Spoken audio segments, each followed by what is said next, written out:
All right, guys. Dan Lindsey here to join me for the rest of the pod. We have a few topics that we're going to get into. Dan has come up with some questions that pertain to the rest of the baseball season that we're currently in. I've come up with some fun baseball questions to see just kind of where we are in terms of our thought processes on some kind of fun topics. And then Dan has apparently a surprise quiz for me. I'm very scared. I don't like it, but we're going to see how it goes and see. You got a little tease when we were testing some things. I I'm very very scared. purposely. The tease that I got did not give me any hope. I'm gonna get an 8% on this quiz, whatever it I is. will It's gonna. say I feel on both sides of the ball for this All Star game that I selected. On both sides of the ball, there's probably one. There's definitely. I wouldn't be surprised if I get you stumped on one for sure, maybe even two on each side. I think you'll do pretty well, but Yeah. I think there will be one or two stumped because even I was like, who? Yeah. So the way Who? it worked is Dan basically he told me what the premise was going to be of the quiz, so which is old All Star starters, right? So like basically you take an All Star game, a random All Star game, and I have to name the starters for the American League and the National League. Already difficult enough, right? So like we're gonna see how that goes. What I don't know is what year that he selected. I have no idea. I gave him, I think, somewhere around 15 years to pick from. Yes, I So didn't go to this back is, to the '70s at least for you. yeah, I would have, yeah, no, that would have been a 0%. That would have not been good. But I'm I excited. don't have much hope. We'll see how it goes. If it's 2007 to 2015, I feel really good about it. If it's 2000 to 2006, I feel less good about it, but I think I'll get at least half right. That's what I'm going for. Yeah, I'm looking for I'm expecting 50%. to get at least. I would say right now I would say 70%. I think is what it'll 70. be. Okay. Well, we'll see how So, that goes. But regardless, that's going to be a little bit later in the video. Right now, again, I said Dan's got some questions. I've got some questions. We've got a quiz coming. We're going to talk a little bit of wrestling as well, although that honestly may be in a little bit of a little separate clip. I'm not sure. So if there's no wrestling in this video, sorry, there's going to be another one. come find it somewhere else. Find it somewhere else. You'll have to come back. But Dan, how do you want to get this thing started, my friend? Well, us start with the AL playoffs, and we had literally talked about some questions 2 days ago. Yeah. I don't even know if it was 2 days ago, and I literally looked at the standings. I'm like, how did I miss this the other day? Like, scrapped everything and threw something else together. So Yeah. AL is all over the place. It is. We're less than 20 games in the season, but the fact that literally every seed in both leagues outside of the number three seed, oddly enough, um, outside of the three seed in both leagues, I'm pretty sure, aren't decided yet. The top two teams in both leagues that's Right. still being fought over. The wild card spots are crazy. Now I would say that maybe the maybe the number five seed in the AL is sort of decided, but again, there's enough games where we could see that even change. I feel. Sure. So I try to frame these questions around more of the division leaders and the top seed contenders more than anything. But we'll get kind of into some of the wild card teams as well. So as of right now, the Guardians are pretty much guaranteed a top two seed. Right now, they actually have the best record as of Wednesday night here. I'm trying to think what day it was. As of Wednesday night, the Guardians have the best record in the American League. So they're technically number one, but I mean they're only I was just looking at it. They're only like a game up of the Yankees, and the Yankees are only a half game up of. I just closed my window, didn't I? Yep, I did. Cool.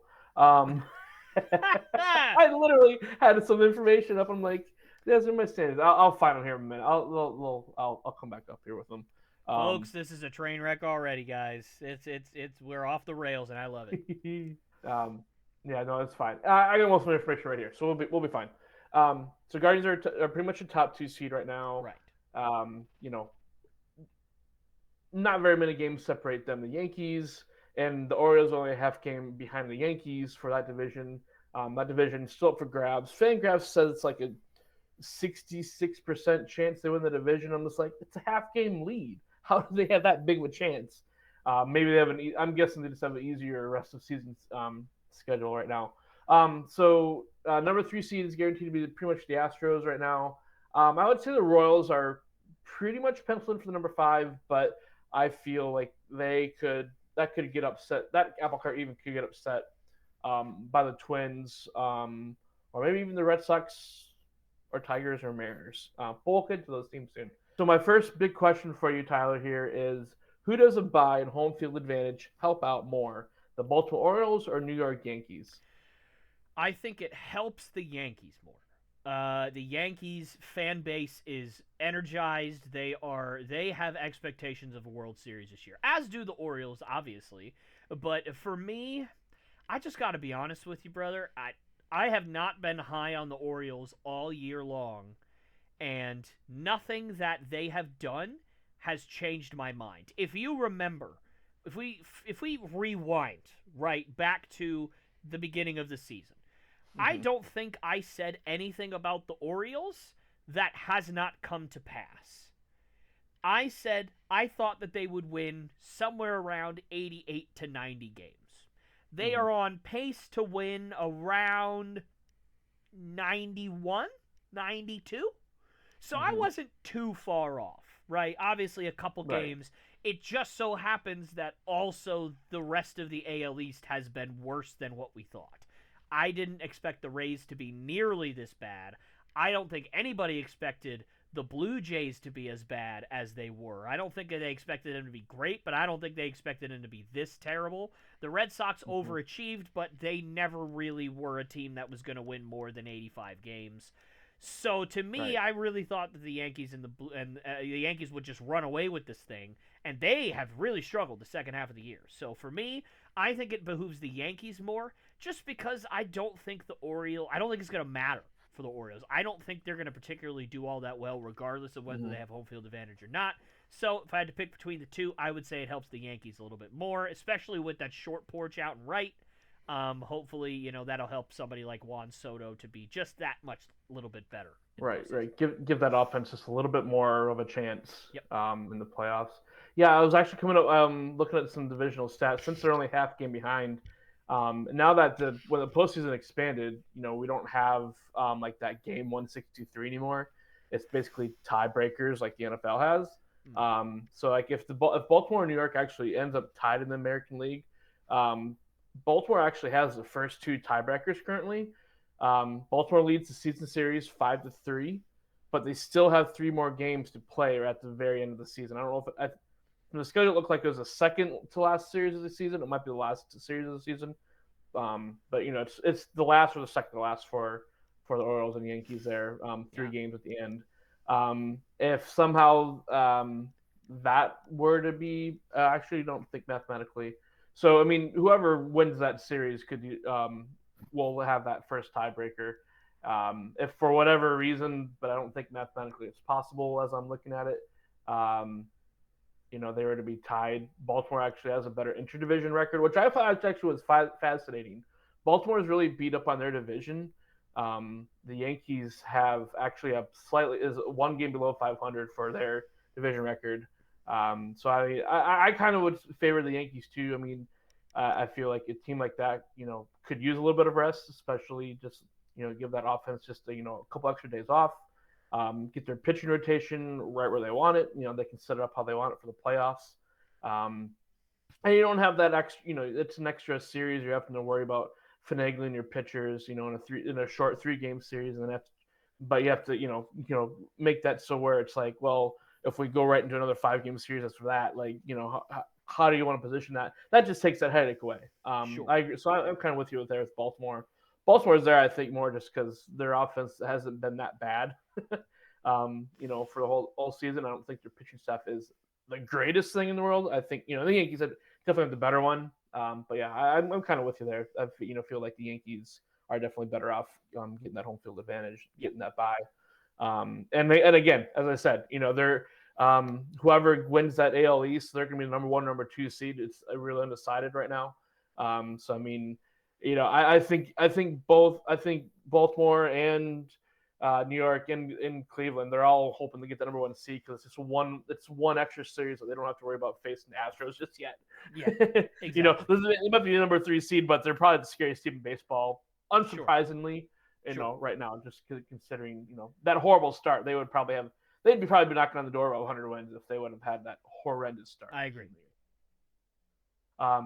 So let's go down to the number 4 seed, or number 5 seed, excuse me. Kansas City, or as of right now, they have, I believe, a 2.5 or 3 game lead on their wild card for the first wild. Sorry, 2.5 game lead in their spot over the Twins, Tigers, Sox, and Mariners. If you're Kansas City, who would you rather face if in the wild card round? Would you hope Baltimore doesn't win the AL East and you get to face them, or would you hope the Yankees tank it and you get to face them? Yeah, I'm hoping I can face the Orioles. I don't think that's too much of a secret based on how I've talked about the Orioles already in this video and obviously in the past. I'm just not that high on the Orioles. I think that they have. I think they probably have a bit of a deeper team than the Yankees do, just kind of top to bottom. Guys that can contribute 1 through 9, and then guys that are not completely useless at the back of their rotation. But at the same time, I think that I think star power still plays quite a bit, even in today's world, right? Where, social media kind of allows us to have more information about a lot of different players that maybe we don't have. Maybe we may not have had previously. Like, one of my favorite players growing up was Brett Boone for the Mariners. But nobody thinks of Brett Boone when they think of the Mariners. They think of Ichiro. They think of Ken Griffey Jr. They think of Randy Johnson, Alex Rodriguez, Edgar Martinez, even Jay Buhner in a way, right? All those guys you think of before Brett Boone. But I was a small kid, and I still am. I'm only 5'8". So, growing up playing infield, being a small guy, I thought Brett Boone was somebody that I could look up to because he went from being super tiny and scrawny to, being enormous and hitting 45 home runs for the Mariners. Like, I loved that guy. I thought that he was awesome. So for me, like, it's kind of like back then, if you didn't watch the Mariners, if you didn't see them on a regular basis, you may not have any idea who Brett Boone even is. You may have no clue. You probably only remember A-Rod, all those other guys that I mentioned, right? Yep. But now we don't have that, but I still think that the stars play. And when you've got Judge and Soto on your team, those are, outside of Shohei Ohtani, those may be the 2 best hitters in baseball right now. I mean, they are just killing it in every kind of way. And the last 2 people on the planet that I would want to face in the playoffs is the current day Aaron Judge that we're getting now, and Juan Soto, who at 20 years old was hitting 400 in the playoffs. Like, just, I don't want to face either of those guys. And quite frankly, look, I have Anthony Santander on my fantasy team. I love how well he is performing this year and how he's playing, but he doesn't scare me like a Juan Soto or an Aaron Judge. What he just doesn't, and that's not his fault. But it's just he's not that big. They don't have that big name guy, that guy that's just going to go out there, that David Ortiz, that Carlos Beltran, that Albert Pujols, that, whoever, right? Whoever you'd want to think of. That Juan Soto for the 2019 Nationals, that, like, oh, do I have to face this guy? I don't want to face this guy. Like, this guy's hitting 420 against us right now. This is horrible. They just don't have that. The Yankees do. They have bigger name pitchers on their roster as well. They have more experience in the playoffs than this Orioles roster does. I mean, the Orioles are leaning so heavily on young guys, and that's a good thing for your development. That's a great thing. But I just tend to trust veterans in the playoffs more than I trust rookies, unless the rookies give me a reason to trust them in the playoffs, which they haven't yet. But we'll see what happens. But if I had to look at it on paper, I would rather face the Orioles if I'm the Royals. I think I have a better rotation than the Orioles if I'm the Royals. I think I have a better lineup than the Orioles if I'm the Royals. I don't know if they have a better bullpen. I really like the Orioles bullpen. That's the one thing that I've said. I love their bullpen. I think their bullpen's great. Obviously, they're still kind of in flux in terms of their closer spot, which isn't the best. But obviously, Yiner Cano, Craig Kimbrell, and Sir Anthony Dominguez, that's a really good three-headed monster you have in Baltimore. So maybe you don't have a better bullpen, but I think, look, they're a faster team. They are a younger team, even though the Orioles have a lot of youth as well. They have a better rotation. I would rather face the Orioles. And then the interesting thing I was looking at too, it's, let's say Kansas City gets past the wild card round, whoever it's, whether it's the Yankees or Orioles. I would, they're not good against either team. They were 2-4 against Baltimore really early in the season in April. They only played 2 series there from what I could find, and they're 2-6 against the Yankees when they have actually, I think, a game in progress as we record. I don't know. So it's, they haven't done well against either team. So I mean, Kansas City. I mean, maybe they want to drop to the 6th seed, but then you have to face the Astros. So Kansas City is going to be one of those. It's like, hey, great job, welcome to the MLB playoffs for 2024, but good luck. Yeah, good luck for sure. Again, and that's why I think the team that they have the best shot against is the Orioles. I don't think that they have a better rotation than the Yankees. I don't think that they have a better rotation than the Astros. Apparently they don't have a better rotation than the Guardians either. But they do, in my opinion, have a deeper rotation than the Orioles. Now, do they have the best number? Do they have the better number one? Do they have the better ace if it goes to a game 5? Do I trust whoever, Brady Singer or Michael Wacha or whoever the number one is, Cole Reagans, whoever that number one is for them, versus Corbin Burns? No, but I just named 3 guys that could be the number one guy out there in Kansas City. In Baltimore, it is Corbin Burns, it is Grayson Rodriguez, and it is everybody else. So for me, I think they have a deeper rotation. I think that's the best chance that you have because it's not a 1-game playoff. It's a 5-game series, and I think that the Royals have a better chance of winning a 5-game series against the Orioles than they do against the Yankees or the Astros right now. I thought the wild card round was 3 games. I thought it was 3 games. Is it 3 games now? Did I miss that completely? Holy moly! Okay. I think the wild card is 3 games. Well, then in that case, I might change my answer because I do think that I mean, look, you got a better 2-man combo for the Orioles. If you only need the best of 3 games, then you've got the 2 best pitchers. If you're the Orioles in that instance, then so that changes it for me then. I still think I would rather face the Orioles and the Yankees in that instance. But at the same time, it certainly that changes things because if you really only need 3 pitchers, then that does change things. Although if you do get to that 3rd game, I'd take the Royals because then you'll probably have Wacha, who had a great year, and literally I think last time he went out there he got a loss, and it was his first loss in like 12 games or something. Like he just would not stop winning games. Or at least getting no decisions and not getting the loss. He goes out there and he gives the team a chance every time he pitches.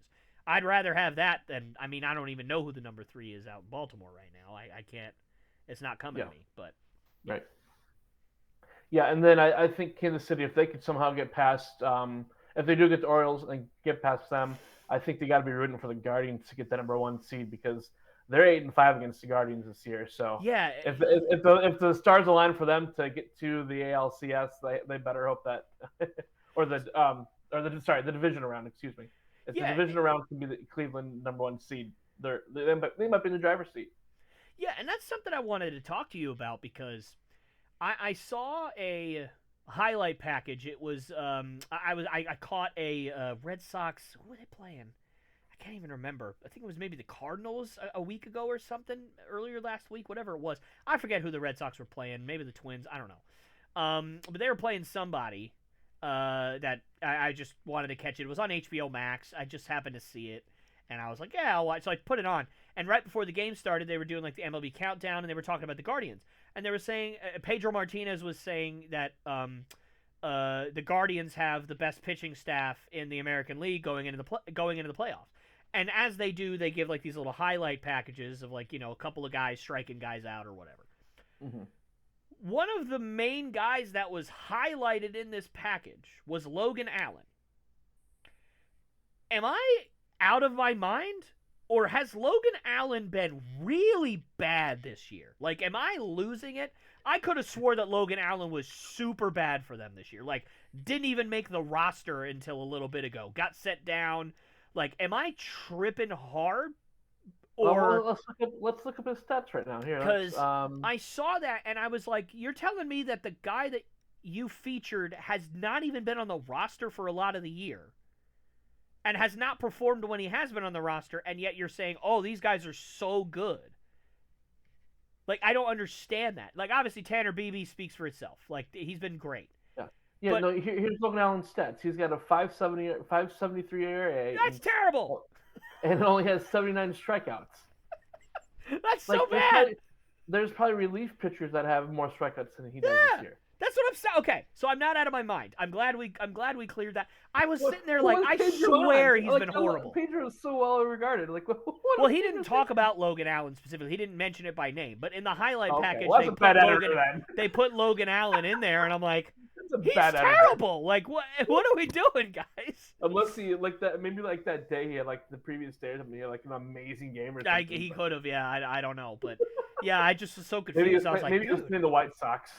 Yeah, he could have. Oh, dude, I could strike out 12 against the White Sox right now. Holy crap, dude! Everybody's been just killing the poor White Sox. So we'll talk about them later. But yes.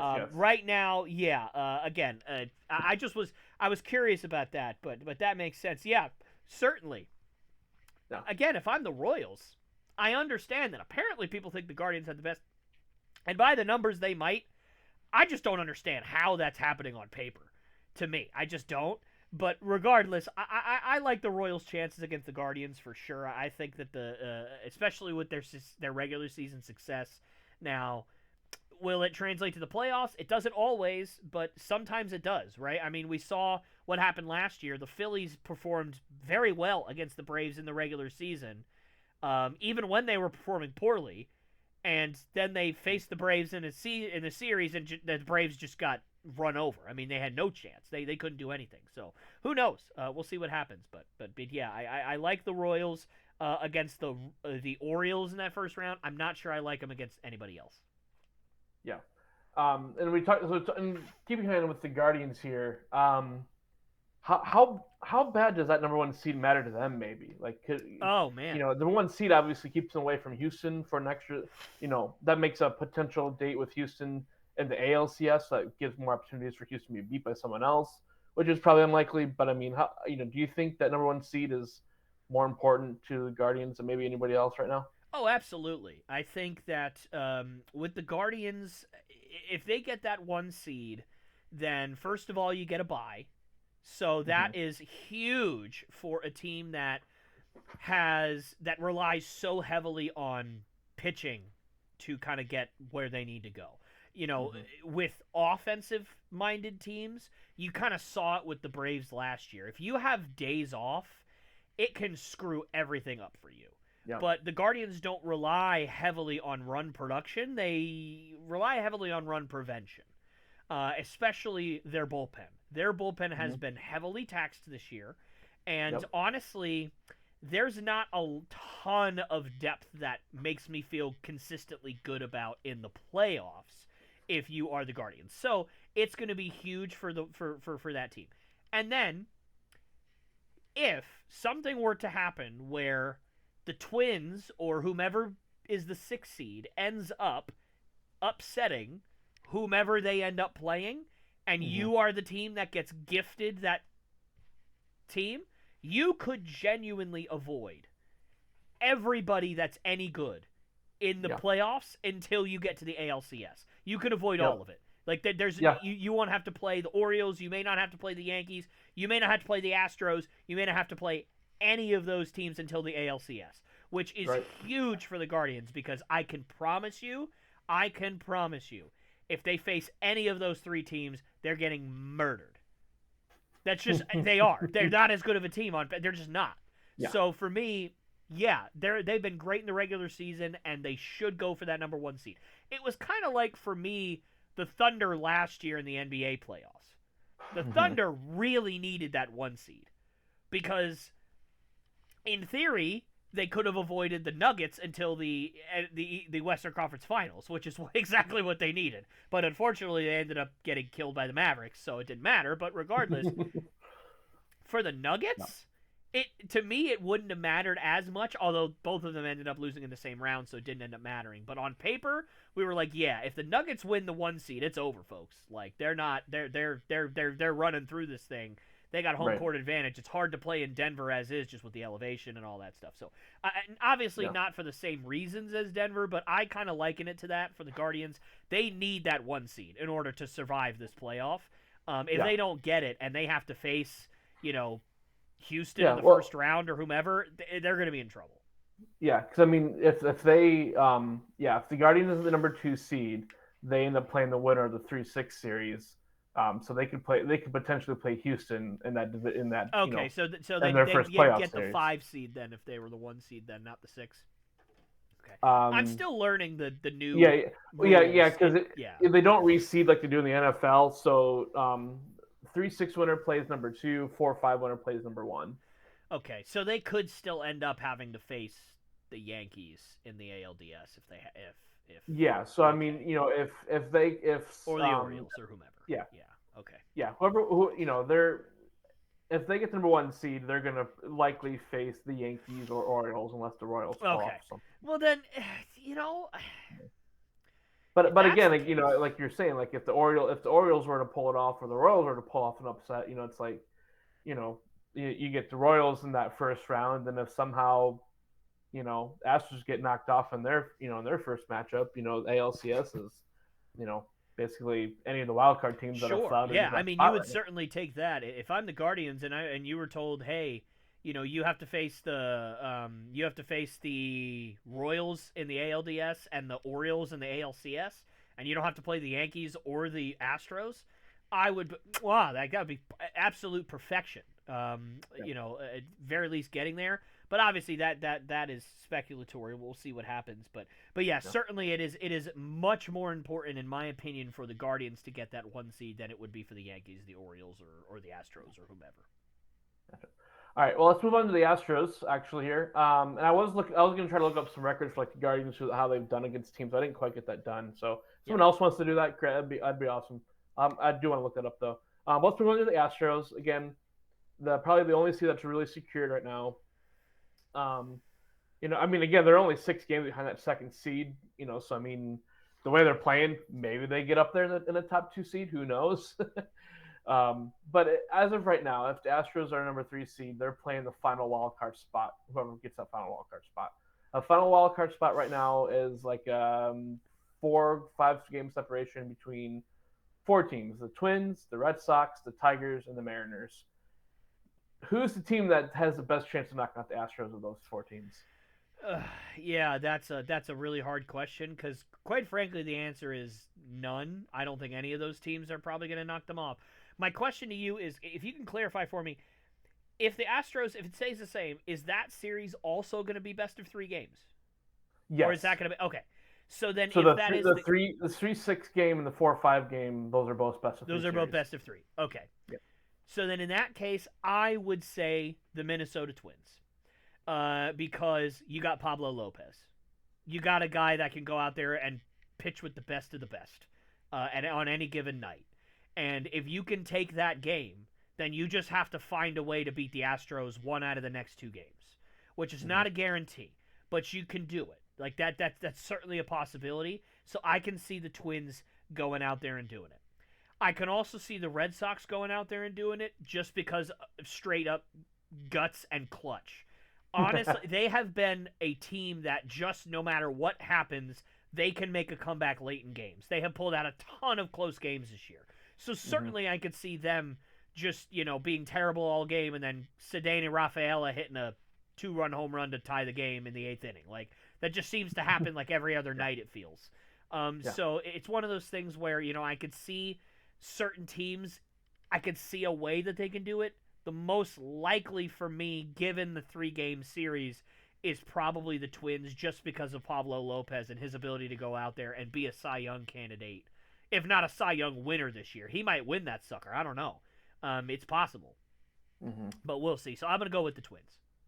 Gotcha. Then speaking of those four teams, Twins, Sox, Tigers, and Mariners, who do you think gets the final wild card spot? I also I think it's going to end up being the Twins. The Tigers have come out of nowhere. It seems. Yeah, what in the I haven't world? even been paying attention to the Tigers, and then I looked the other day when you I and I don't had think anybody talked, has. and they were above 500 and like in the wild card race, and I was like, what happened? And I'll tell you what happened. They got healthy. They got healthy is a main reason why they are back. Javier Baez apparently has been playing a little bit better, which I guess is nice. But outside of that, I mean, they got healthy. They had a ton of injuries early on in the season, especially to their pitching staff. Tariq Skubal, another guy that might win a Cy Young Award this year. He's been great. Casey Mize just got back from injury. He's another one of their young pitchers that's pretty good. So, we'll see. I don't think the Tigers end up pulling it out, though. I just can't trust the Tigers. But we'll see what happens. I do think it's going to end up being the Twins. I don't think the Red Sox have enough gusto to get it done. They have had a fun year. I mean, this has been a very fun team to watch. I don't know if you've caught some of their games, but they're fun. Here and there. They're a lot of fun. They're not great. I mean, it's not like, you're sitting out there watching like, oh, I want to go see Shohei Ohtani, or I want to go see Mookie Betts, or I want to go see Ronald Acuna, or I want to go or Aaron Judge. Like, you're just going out there to see a bunch of scrappy dudes going out there and fighting like heck, and maybe Rafael Devers if you're a actual hardcore Red Sox fan for the last 8 years.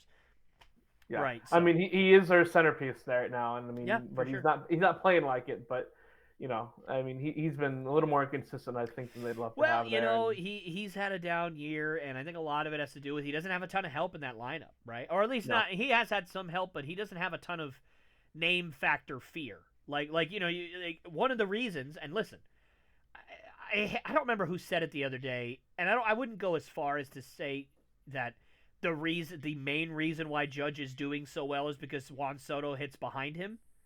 I don't remember who tweeted that. Somebody tweeted that a couple of weeks ago, and I couldn't stand that they said that because it's not true. But it is a factor. I mean, obviously, people are less likely to purely just pitch around Aaron Judge if Juan Soto is coming immediately behind him, because then if you pitch around Soto, then you got two guys on, because Soto's going to walk. I mean, if you don't throw Juan Soto strikes, he's not going to chase. So he's going to walk a ton. So now you got two guys on. And then you get to the heart of the Yankees lineup. It's not really. The two best hitters hit top of the lineup, but point being, that's a tough spot to be in. So base hit and you get 2 runs in, essentially. Exactly. And then, with Devers, he just doesn't have that person that's in front of him or behind him that people are going to sit there and go, if I pitch around Devers, he doesn't have that really Ortiz, he doesn't have that Betts, he doesn't have that JD Martinez. Yeah, and a lot of that lineup's just I think they're building that. I think this has been a good year for them to build. It's something that I'd love to even just we should just take a pod just to talk about the minor league system sometimes. I mean, I think there's a lot of good guys sitting in Worcester and Portland right now. Sure. I pretty much, I think if they're not in Worcester, they're all basically in Portland now. Because they all got pretty much Greenville got rid of all their top guys. Yeah. And they had a decent, they had a couple really good guys in the draft from last year that are going to be high prospects in that system. And I mean, I think it's I think it's a little bit better than the bridge year that that has been talked about, and those 2010s championships that they had. They just bridge year, but I think it's a little bit better than that. But it's a team that has hope that they can build upon, because Jarren Duran, if he can continue to be as good as he was this year, I mean, that's a huge gem that I don't think anybody thought was going to pay off. Not this. I mean, he's been one of the best hitters in baseball this year. So one of the best hitters, great leadoff guy, and if you can get a good number 2 right there, I mean that'll immensely give Devers a little more of a oomph in that lineup. Yeah, and that's not to say that, obviously, like I said, Rafael Devers, he's not the only good hitter in the lineup, of course. Jarren Duran's been great, much better than Devers has. But it's one of those things where they're hitting Devers 3rd or 4th, and whoever's hitting 2 is not really going to scare you. Whoever's hitting 3 is not really going to scare you. Then you got Devers, whoever's hitting 5 is not really going to scare you, right? And it changes. Is Tyler are you really going to pitch around Devers and then pitch around Tyler O'Neill or like whoever, like, listen, I love Tyler Who's O'Neill, the but second baseman? David Hamilton for most yeah, of the David year? Hamilton, Or yeah, Trevor Story? or Pedro Lopez or whoever, Pablo Lopez, whatever his name is, I don't know.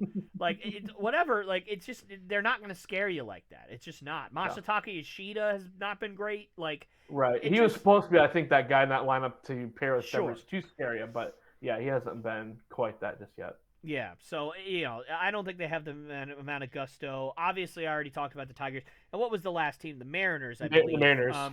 Yeah, dude. The team that we both loved the preseason, and dude, like their they were heart's doing just well, not then in all of it, a sudden man. Houston was like, "Hi guys," Their heart's just and they're not like, in it, man.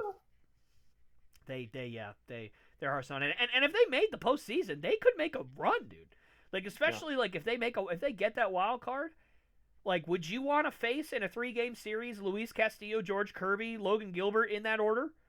I mean, that's the thing. Like, if they do, like, that could be the team that Houston doesn't be like, no, stay out of it. Yeah, exactly. Like, that's a tough rotation to get through. But they just their heart's not in it, man. They've rolled over and showed their belly at this point. No. All right. Well, I think that should be a really fun AL. Rest of these, last couple weeks of the season. Playoffs start, I believe, on October 1st. Yep. We may make some playoff predictions when the playoff field is finally set. Heck yeah, dude! I'm down for that. We'll definitely have to do that. But yeah, let's move on to the NL. Kind of a similar setup to the AL, where you have two teams in a heated battle for the top seed in the NL. That's the Dodgers and Phillies for you, who are also competing for the best record in the entire Major League Baseball. Then you get the Brewers just kind of sitting there in the third seed, where they could maybe make a run for a top seed. They're only, if I'm doing my math right, 2.5 games out of the second seed there. But I mean, it's Philly and it's LA. I don't see them giving up much ground to Milwaukee, but who knows? And then right now, the Diamondbacks, Padres, and Mets fill out your wild card teams.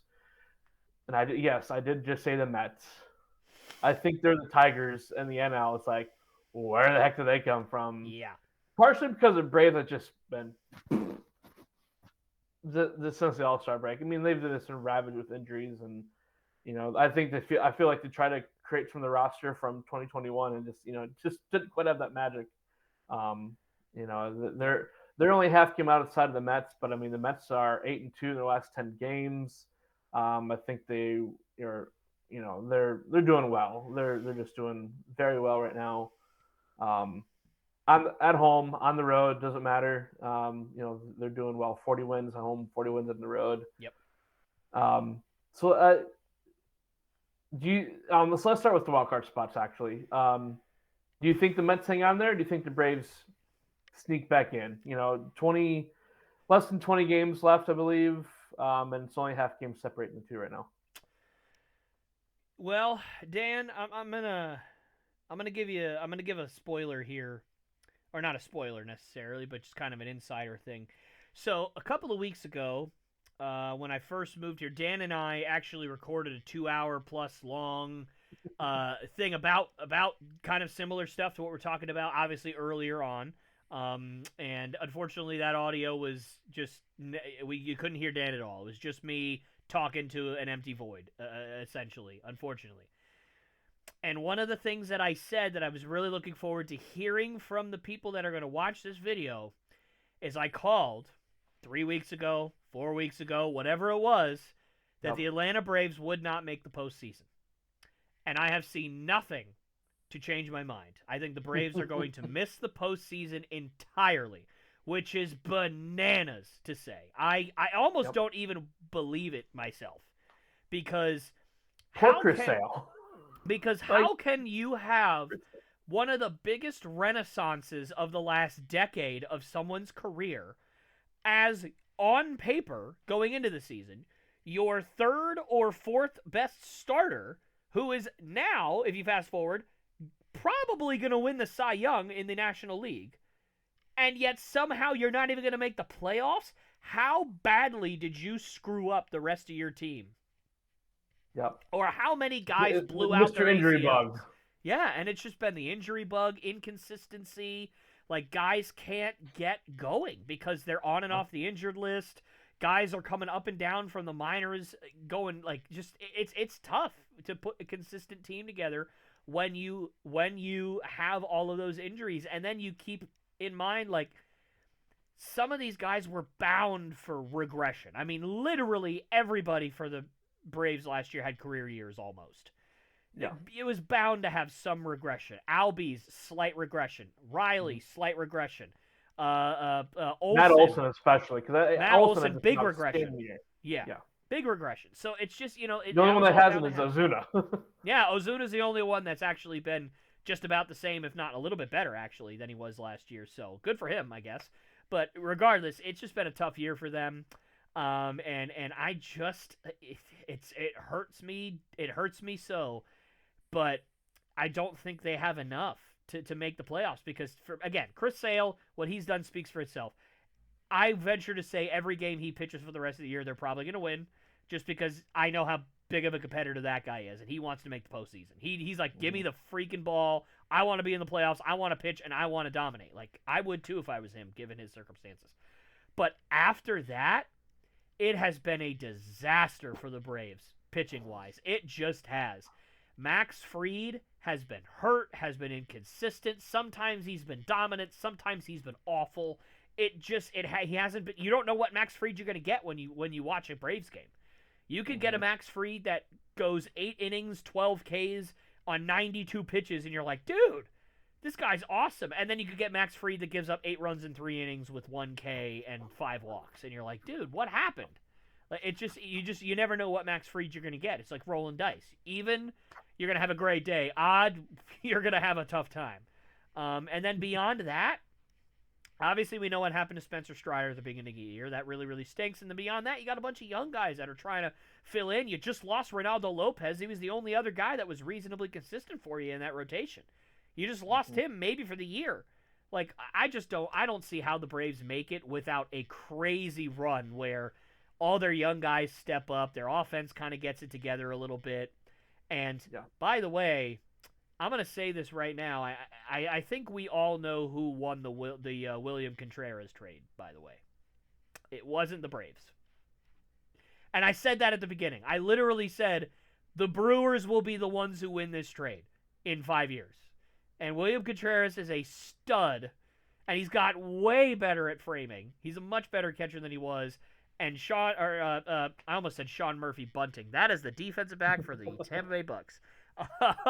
Sean Murphy, not Murphy Bunting, just Murphy. He's not been great for them. He just hasn't. He had a good first few games for them when he traded for him a couple of years ago, but since then he hasn't been great. It's just, I don't know. I think it's going to be the Braves that miss out. Somehow the Mets hold on. I don't know how, but they do. Yeah, no, I don't either. Well, Francisco Lindor, that's how they're holding on. Yes, Francisco Lindor and prayer. That's all they've got right now. It's crazy. Yeah, no, I mean, that's definitely my NL team I grew up loving all the time. I mean, it's, they're shades of the 90s, the way the 2010s into the 20s have been with division titles. Almost close the Braves, to that level. To clarify, the Braves, right? The Braves are, yeah. So it's a shame, but I mean, at the same time, it's like I don't want them to limp into the playoffs. It's kind of, the Red Sox from a few years ago, where it's like you had this good team and pleasure, but it's like they just weren't doing well, and some injuries and other things that were happening, and it's like you hate to see a talented team limp to the playoffs and then just get destroyed by whomever they play, because they're going to play the Brewers. Whoever wins that final wildcard spot, likely the Brewers. And if it's not the Brewers, it's going to be the Dodgers or Phillies, which is even worse. Yeah. So it's like, at least the Brewers, you might have a chance if you have a decent pitching staff. But I mean, Brewers have a couple of the best hitters in the NL right now. And they just got Yamamoto back yesterday. Yeah. Oh wow, I didn't know that. So it's like, does anybody really want to win this last seed? Do we have to have a 6 team? Yeah, no. Can all the division winners just get a bye this year?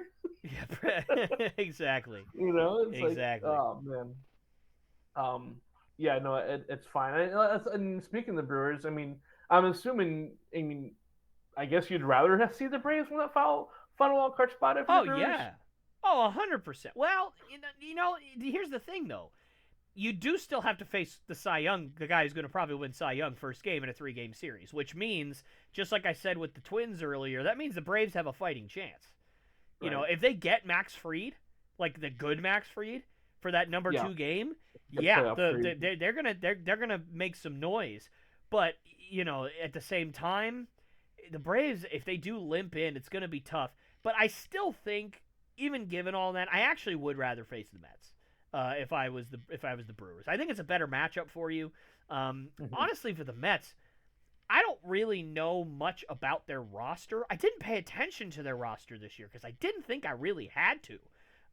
So, yeah. Their pitching staff is not like, it's not going to stand out to me. I know that obviously like guys like McGill are over there. David Peterson, I think, is still over there. Like, you got some guys that I know of that are still kind of hanging around. And by the way, I completely forgot to mention how good Seth Lugo has been this year. He might be the number 1 out in Kansas City. I cannot believe I completely forgot about Seth Lugo. So that's what I'm saying. Like the Royals, we'll backtrack on that, but like, yeah, the Royals are just really, really good. That's my point. Yeah. But like the Mets, who on the Mets scares you if you're the Brewers? I just don't know. Right. Again, I'm pleading ignorance. I'm not trying to say. Your two best pitchers are Sean Manaea and Luis. Oh goodness, how did I forget about Sean Manaea? He's been really good this year. He's actually done really, really well. He's been on my fantasy team this year. Dude, check this out.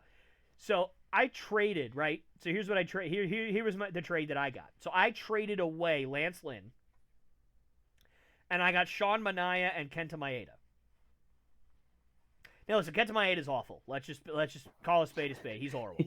But Sean Manaea is not horrible. Sean Manaea has been fantastic all year, and so that was a good trade because Lance Lynn's been injured for most of the year now. He basically got injured like right after I traded him. Sorry about that. But it's hey, well I'll done. take it. Well done. Hey, and the best part is in my league, Sean Manaea has reliever eligibility too because he was a reliever a lot of last year. So I can put him in my reliever slot, and I don't ever have to move him. Leave him there. Yep, there you go. Magnifique. Anyway, yeah, I did forget about Sean Manaea. I don't know how, because again, he's on my fantasy team and he's been great. So that was stupid of me. But yeah, so again, I would rather face the Mets. I'd rather face the Mets just because on paper the Braves pitching staff is much better, but it is what it is. Right. I think you're okay if you're the Brewers, regardless of who you play out of those two teams. Right. All right, let's move on to the one of the two big teams. So yeah. The Dodgers. They're currently number 2 in the NL, which would put them. I don't know if you because I still have to remember this right. That would put them, if they keep the number 2 seed, that would put them against the Brewers versus whoever the Brewers play. So likely a matchup with the Brewers. If they get the number 1 seed, you're looking at basically a team from their division, whether it's the Padres, Diamondbacks, or Padres or Diamondbacks. Likely. I don't because the Giants. We aren't talking about the Giants here, but So if you're the Dodgers, are you trying to? Is that making you try or? Do you care to try for the number 1 seed if that pits you against a division foe in the first round of the playoffs? No. Or would you rather have the number 2 seed and face Milwaukee? I'd rather have the number 2 seed and face Milwaukee. Unless I'm mistaken. Now, I could be mistaken. So check me if I'm wrong. I'm pretty sure the Dodgers were eliminated 2 years ago by the Padres and last year by the Diamondbacks. Am I out of my mind?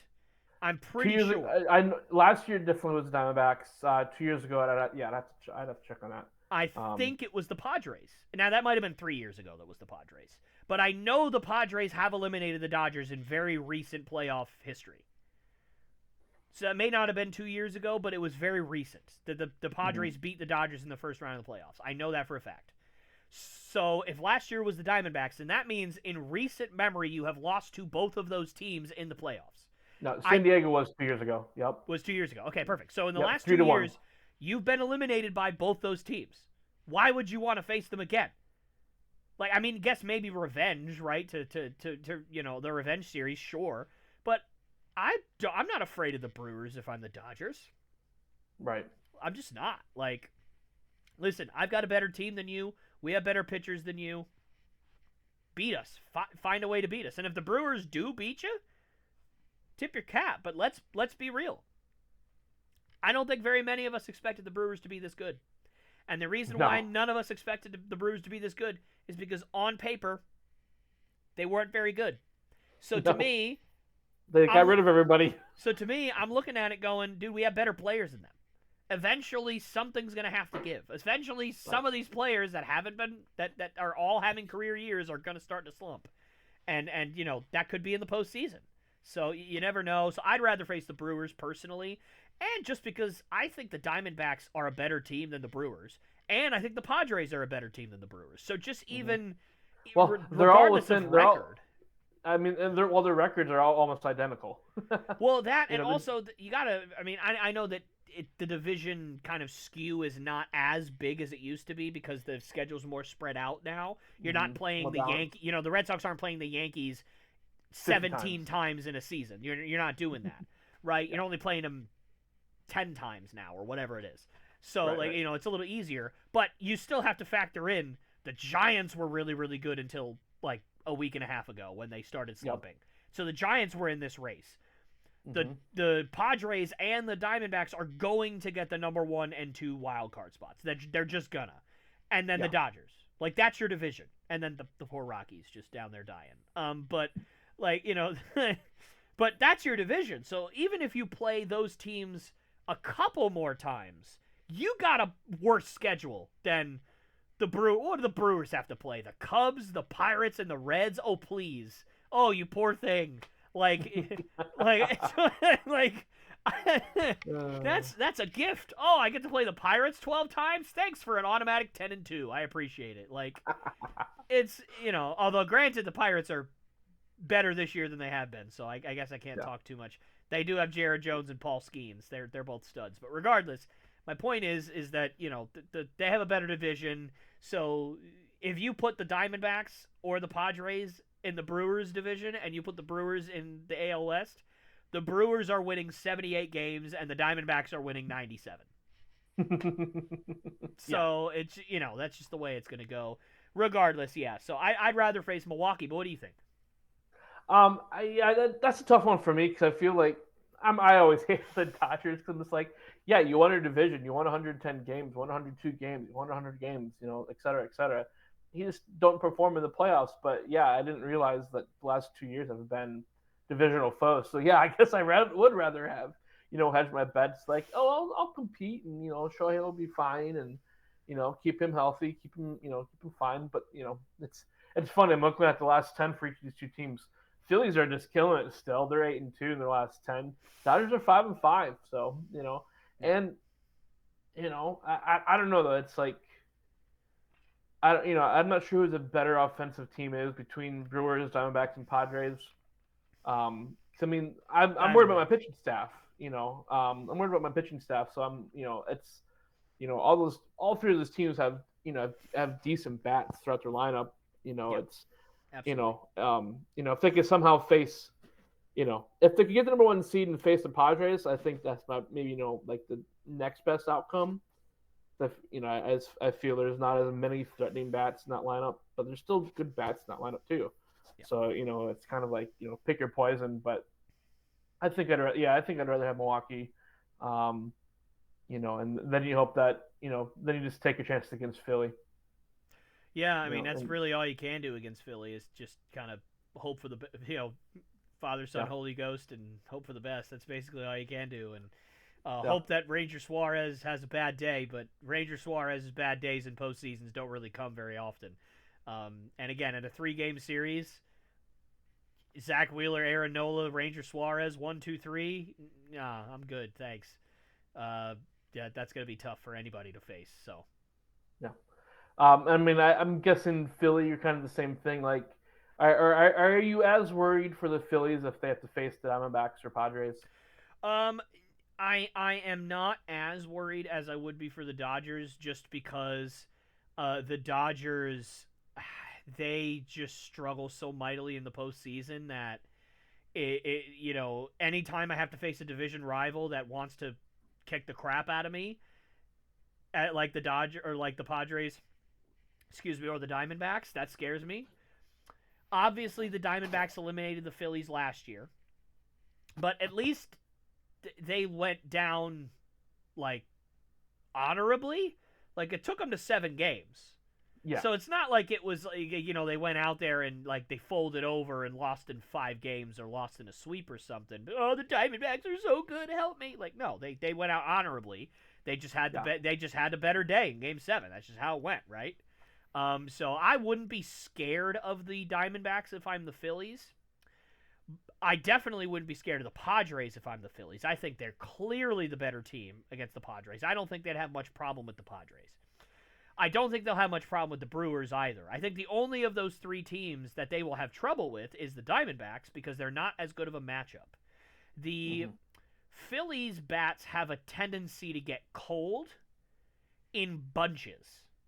Yeah. So it's one of those things where, like, it's not like, you have guys on your team that consistently hit 300 and, a couple of guys that hit for power. You've got Trey Turner, who hits for average, and then every other major hitter on that team, Bohm, Schwarber, Castellanos, Harper, all those guys that are important hitters are really streaky. Schwarber can go out there and go 0 for 5 with 5 Ks, or you can go 5 for 5 with 3 home runs, 2 doubles, and 9 RBIs. You just never know what Schwarber you're going to get. Yep. So if I'm the Diamondbacks, I sit there and go, okay, do we have as good of a rotation as they do? No. Do we have as good of a bullpen as they do? No. But if we can catch the Phillies in one of those slumps, it doesn't matter if our pitching is worse because they're just going to strike out 18 times and we're fine. Yep. Like that, it's not going to matter. So for me, I would be more worried about the Diamondbacks if I'm the Phillies, but again, they're the better team of anybody in the NL. There's no team on paper that is worse than the Phillies in the National League. They should win any series, and quite frankly, they should win the World Series, if I'm being honest. I don't know that they will because they can get so streaky. Now, Schwarber tends to be less streaky in the playoffs. He tends to be a little more consistent, but Castellanos does not. Harper does not. Harper's worse in the playoffs, honestly. Turner's worse in the playoffs usually. He's had a couple of years where he's been right around the same, but usually he regresses a little bit. And Bohm, he's streaky regardless, honestly. So I don't really kind of look at it as a change between the two. So, yeah, I think the Phillies will be fine, but out of the 3 teams, I would much rather not face the Diamondbacks. Yeah, I'm a little torn on that one too. But as much as I hate to say it, being a Braves fan, I mean the Phillies is definitely kind of like that, that team. Yeah. I was actually looking up something here too. It's the Phillies have been in the last 2 NLCSs. They went to the World Series back in 22. Lost, like as you mentioned, lost some Diamondbacks last year. Kind of remember this. The Phillies are kind of capturing that magic like they had at the end of the 2000s. Where they had this consistently good team that finally broke through for a couple World Series, and it's kind of like almost feel like you kind of wonder is the window closing for this team in the next couple years? Is this year that they really need to make sure they win or else? Yes, it is. It is closing. Their rotation's getting older. Zach Wheeler's in his early to mid 30s. Nola's going to be 30 soon if he's not already. Schwarber's already over 30. Harper's over 30. Castellanos is over 30. Trey Turner's about to be 30 if he's not already. I think he's somewhere in the 29 to 30 range this year. I can't remember. So, yeah, they are all getting up there. Now, that's not to say once you turn 30, you just suddenly suck. Of course not. Right. But to expect the utter greatness that you've seen from all these guys consistently, especially a guy like Castellanos, who literally his only skill is his bat and his bat speed. If that bat speed goes, he's useless. He can't play defense. He can't run. He's useless. Schwarber, no offense, buddy. I love Kyle Schwarber, but basically same. He can't play defense. He's never been able to play defense. Even when he was with the Cubs, they tried to make him an outfielder, and he was very bad at it. Like, he can't play outfield. The Red Sox tried to make him a first baseman. He was very bad at it. Like, he just can't play defense. He's not a guy that plays defense. Nor does he have to because he hits bombs. Like, it doesn't matter. But if that goes, that's going to be tough. And Trey Turner is the worst one. Because 80%, listen, all right, I'm going to say something controversial. Maybe it's not super controversial, but I'm going to say it anyway. The only reason that anybody looks at Trey Turner as an even average defender in the MLB is because he's fast. It's because he can get to some balls that other people can't get to because his legs are quick. Mm-hmm. Other than that, he has very little actual defensive ability.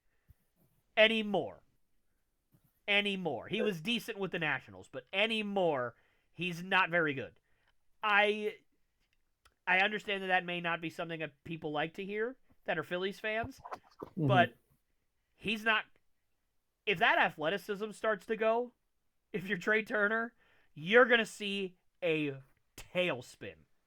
He is not going to be even close to the same guy. He's not going to be hitting 300 with 45 stolen bases. He's going to be hitting 260 with 13 stolen bases, 8 caught stealing, and he's going to have a negative defensive WAR. And he's going to be an average baseball player, if not a below average player, that quick. Yeah. So that we see that happen to so many players at the position too. It's like, yeah, you lose that just a little bit of athleticism. It's like, oh yeah. And Zach Wheeler what's this guy? Yeah, and Zach Wheeler is the one guy that in the MLB, the entirety of the MLB, that I actually think has the ability to age and actually keep a lot of his stuff the same. I don't think he's going to be throwing 98 to 99 like he has been. He's probably going to sit around 95 to 97. But I actually think he's a guy that into his mid-30s can actually keep the way he has been because he hasn't been injured very much throughout his career. He's been injured a couple times, but not like crazy. You know, he's a consistent strike thrower, which helps. He's not just some fireballer that, just relies on the strikeout all the time. Like, he actually is a really good pitcher, too. So, Tyler, strikeout guys are good pitchers, too. Not to me. But it's, that's the guy that I actually think could keep that trajectory. And I'd have to look at Aaron Nola's advanced stats this year. All I know is that the last 2 years, his advanced stats have not been good. They've been quite poor. And which is why I was surprised that they actually kept him for as much money as they kept him for, because he really had a couple of down years analytically. So I have to look and see if he's gotten any better this year. My guess is he probably has, just based on how good the Phillies are, but you never know. That's a guy that scares me. That's a trend that I don't like to see. And then Suarez, he's decent when he pitches, but he's hurt pretty often, and that makes him a little inconsistent. I mean, this year he was dominant. He was my Cy Young pick for the first half of the year. And then he got hurt, and then he came back, and now he's super inconsistent because he missed a bunch of time. And it scares me for the next few years, but shoot, ride it while you have it. And a fun thought experiment, Dan. In 2022 offseason, the New York Mets spent over $1 billion in free agency to make their team better. Right. Yep. The team that spent the second most amount of money that offseason was the Philadelphia Phillies. One team is unbelievably good, and the other team now is okay, but last year literally sold their entire franchise, basically, and got rid of all their players other than Lindor because they were so bad. So it's it's so crazy how, two teams have the exact same mindset. One team, it just works amazing. Like, it's a perfect concoction of guys on your team, and everybody fits their role so well, and then another team that had to blow it up in less than a season after they did that. It's just, it's funny to me. But anyway. Yeah. I mean, that's kind of for me for the NL too.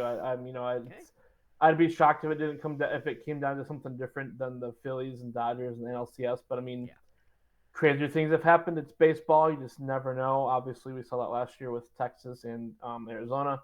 But yeah, no, I'm very curious to see how this shakes out. But I mean, I feel I'm right there with you all the teams. I think it's just a matter of who gets seeded what. Does Milwaukee have a chance to get number one? a bye week, a top 2 seed. I think that would be interesting. Yeah, maybe. Because that would really upset the apple cart if they did. Yeah, and they could, honestly, because I think oftentimes, especially at this time of the year, teams are going to rest some of their players, especially their starters. They're going to rest them. You're going to get a lot of bullpen days. You're going to get a lot of guys getting called up, especially when you got 28 guys in September. You're going to get some younger guys that are going to go out there and throw. You're going to get some 6-man rotations, maybe even 7-man rotations at times. Because maybe you do 6 starters and a bullpen day, and you're just resting guys. Man, if you got a bunch of minor league guy, bullpen day, minor league guy, like that's 4 games you could lose right in a row. And if this other team, like the Brewers, says we're not doing that, screw it, and they go 3-1, you just made up 3 games. Like that. So like you just never know this time of year, but I doubt that it'll actually end up happening, but you certainly could. Right. With roughly 20 games left, yeah. You just never know. So that's all I really had. I'm can't wait for the playoffs. Definitely excited to to redo our playoff picks. Yeah, for sure. when the playoffs actually start, because spoiler alert, I think we want a few of those back. Spoiler alert: the Reds aren't going to the World Series, folks. I don't know if you're aware of that. And the Mariners aren't either. No, they're not. No, they're not. Hey, at least I had the Astros winning the whole thing, which honestly could still happen. So we'll see. Yeah, but that's like that's just wild. That's just wild. It is. All right, Dan. Well, I have a few questions of my own here that I'm going to get into. This is not going to be about. Well, it is kind of about this year, but it's not necessarily on-field stuff. Right now, Shohei Ohtani is, at least as of the time of recording when I last looked, he was at 46 home runs and 46 stolen bases with about 15-ish games left in the season. There has never been any player that has ever hit 44 home runs and 44 stolen bases, or 45 and 45, or 46 and 46. Is Shohei Ohtani going to be the first player to ever hit 50 home runs and 50 stolen bases, or will he miss out on that mark? I think he will make that if they don't start resting him. But I think with 15 games left, or 15 maybe more left in the season, and he's only 4 away from each category. I think that's possible. Home runs. You've hit 50 in 150 games. Roughly 140 games. So you're basically hitting a home run every 3 games. So I think the same with stolen bases. So the math is technically there. I don't think it's an impossible feat for him. It comes down to, I think, what do the Dodgers do? But the Dodgers are fighting for playoff seeding. So unless they are completely happy with having the number 2 seed. I believe, I don't think they really have a chance to lose the division at this point. Unless they are completely content with the number 2 seed. I think he gets the playing time to get there. I'm looking at, I don't know if he's actually missed any games. I'm showing that he's played in 142 games, and the Dodgers have played 145. 145. So he's set out in 3 games. So he's hardly set out any games. Has been hurt. So I think he gets 50-50, no problem.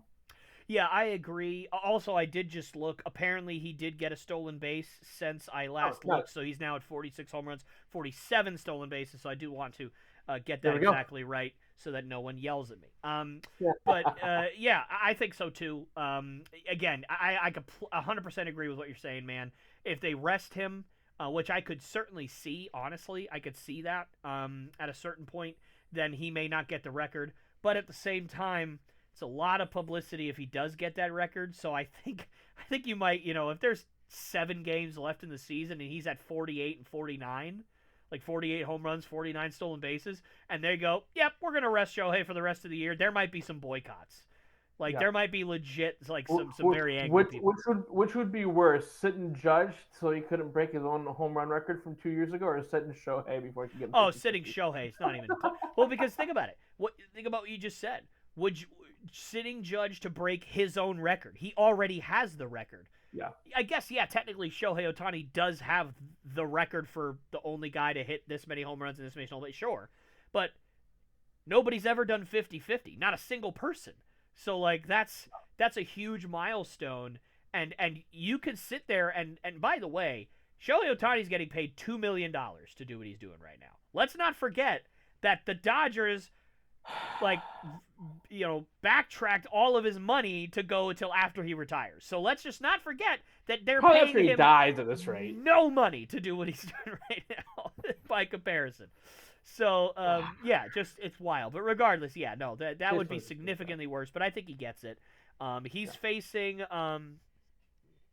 he's facing Jordan Wicks tonight. I think it's Jordan Wicks, something Wicks for the Cubs, a lefty.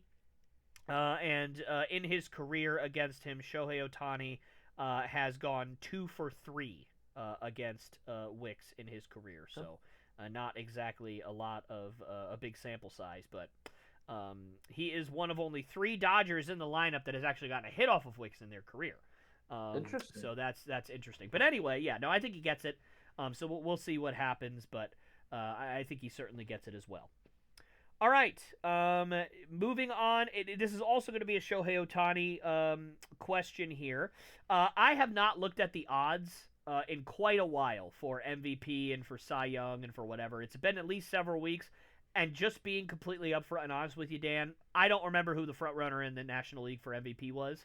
I just could not tell you. I cannot remember for the life of me, and that's fun. I'm looking it up right now. So, my question to you is, will Shohei Ohtani become the first designated hitter and solely designated hitter to win the MVP? So the question is, will he, right? The question is, will he? Will he? Yes. My answer is, should he win the MVP? I don't know. Will he win the MVP? I think so. Just because we've never seen close to 50-50 season or a 50 season. I don't like that it's a DH position, but at the same time he's just dominating as a hitter. It's the only other guy that kind of qualifies as the DH, but I think he still plays the outfield is Marcell Ozuna. I think the only guy that you could really maybe even give a chance to win the MVP is Francisco Lindor. That's crazy. I would not have guessed that, but he's done really well this year. Yeah, he's. I'm looking at the odds right now. According to the Fox Sports article I clicked on as of today, actually. Yeah, Shohei Ohtani is by far and above the favorite to win the NL MVP. Francisco Lindor is second, or Ozuna's third. The only person. Third. Oh man. 2 DHs. So, what are we doing, guys? Somebody play some defense. Well, I think Ozuna plays the outfield though too, right? Does he? Is he starting in the outfield now? Well, I don't know if he's starting, but I think he. I wouldn't be surprised if he has. But yeah, that's what's crazy too. Is but he might be the primary DH for the Braves. He is. I know he is the primary DH for the Braves. I just don't know. Okay, so yeah, we basically have two of the 3 candidates for National League MVP are both DHs. So yeah, he probably will win this. I don't think Again, I think you can make an argument he shouldn't because he doesn't, play in the field. But I mean, at the same time, he's dominating this position. There's only one other person I think that has more stolen bases than him. That's Ellie De La Cruz. There's only one more person that has more RBIs than him. That's Francisco Lindor. The only guy I was looking this up in Fangraphs. The only person that leads in WAR over Ohtani is Lindor, but that's by 0.4. So they're basically neck and neck for a guy that doesn't play the defensively. Yeah. So yeah, and that's including defensive WAR for Lindor, and Shohei Ohtani is literally just doing that negative. With his bat. Yeah, he actually has a negative. For Lindor has a negative D WAR. Yeah. No, sorry. Ohtani has a negative one just because he doesn't play defensively. Oh, well, okay. Well, so the offensive prowess is so good. Yeah. He's one of 9 guys to have at least a 290 average. He checks off 612 slugging percentage. Then that's top. Slugging percentage is top in the league, National League. I'm looking at just National League stats here. His on base is the 5th best in the National League. Freddie, Ozuna, and Bryce Harper are the only guys, three of the guys ahead of him. So it's just like, he's checking all the categories. So I think he will. I think a few months ago, before the 50-50 talk probably really started to heat up, I think you could have argued, maybe not, but you know, um, baseball purists will probably not like this at all, just because the DH is this, a weird thing for so many. Um, Still, because baseball has a lot of traditionalists. It's a very Yeah, traditional sport. sure. But I think in this new age of baseball, is trying to create some new rules. Trying to make it more exciting for fans, draw more fans in, younger fans in, et cetera, et cetera. Show he's a perfect person, and I think it'd almost be a disservice to take the MVP away from him. So I think you will. I think you can make an argument if he should or not, but I think he will win MVP.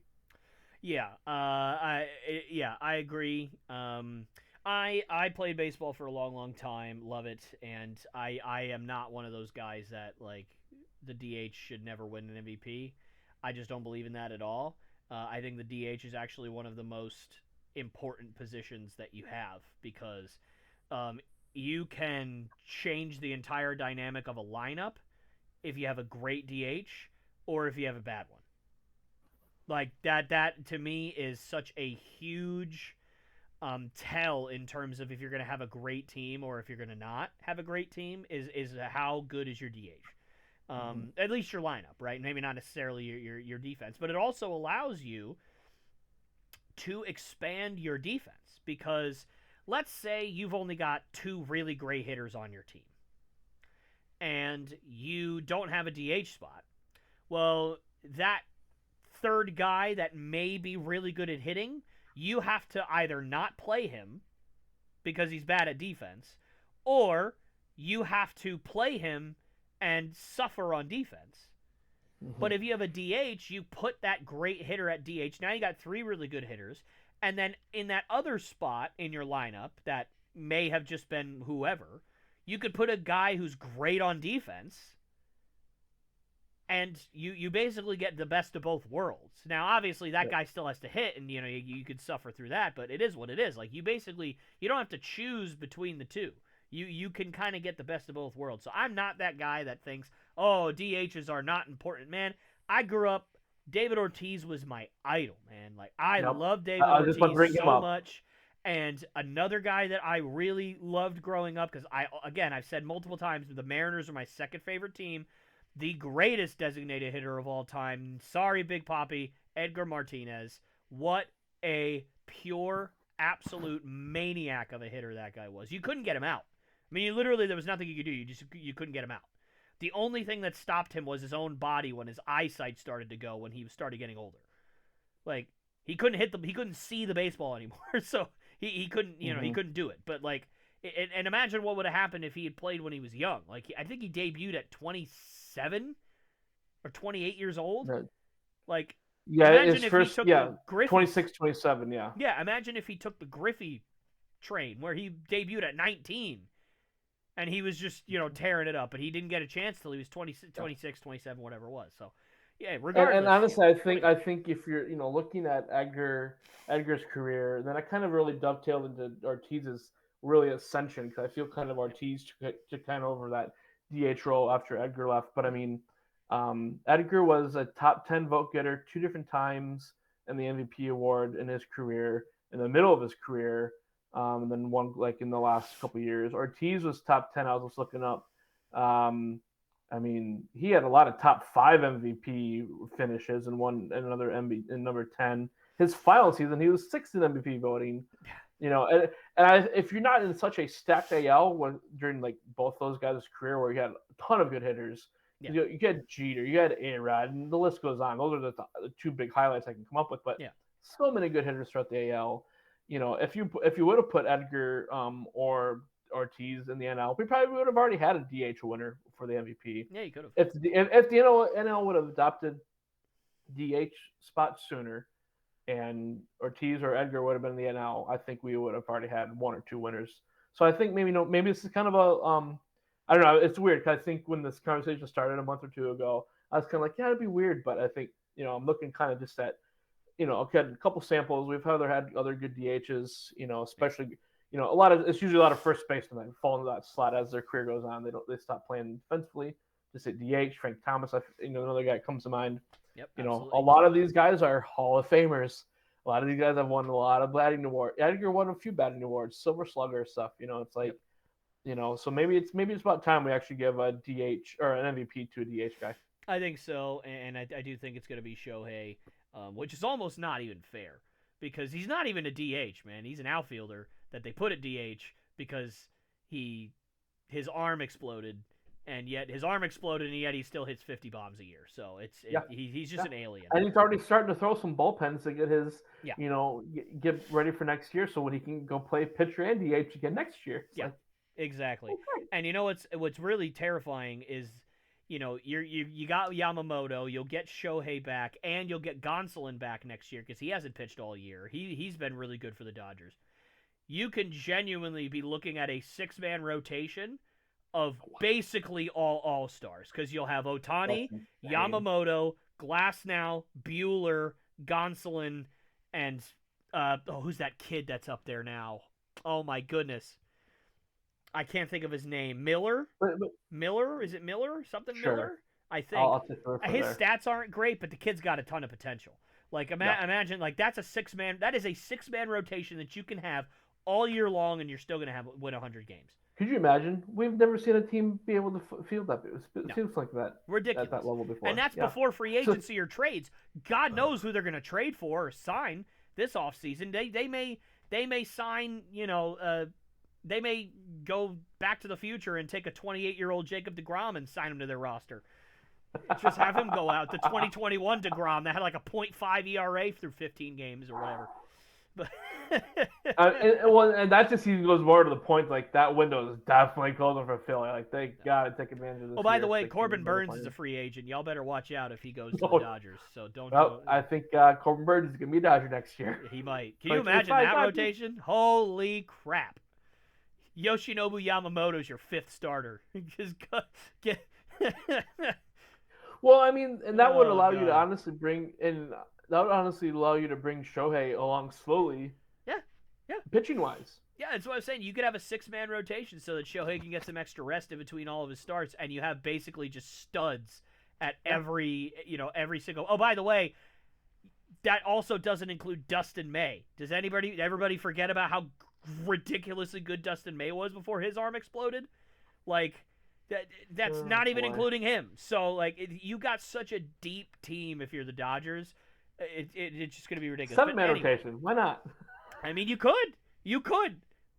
Unless one of those guys completely stinks, you could genuinely put out a 7-man rotation if all those guys are healthy and on the roster and just start ruining people. And then, as you get towards the year, put Gonsolin and the kid Miller and maybe Dustin May in the bullpen, and you'll be fine. Shorten it to 5 once you get closer to the playoffs. Anyway, okay, last question for you, sir. And then we will move on to your quiz here that you've got going on. As of today, so earlier today, the Chicago White Sox lost to the Guardians 6-4 to drop their record from to 33-114. Yes, you heard me right, folks. The Chicago White Sox have 33 wins and 114 losses. I honestly could not even begin to tell you the last time that a team lost 114 games. I honest to God have no idea. So I simply will put to you this question, Dan.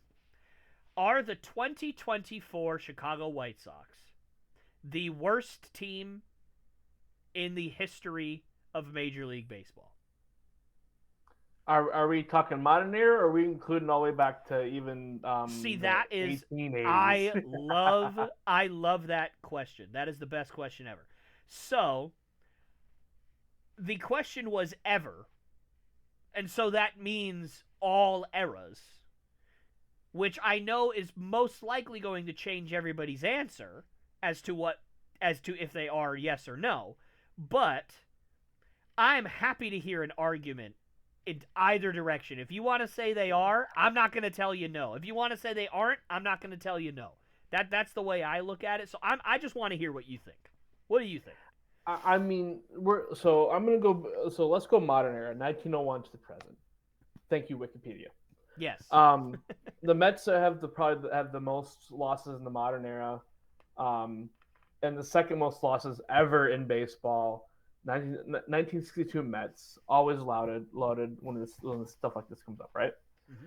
And they had 2 less games to play than the White Sox had to play. Let's see. I wish I could have done. I should have done some quick math. So basically, there's 6 games with.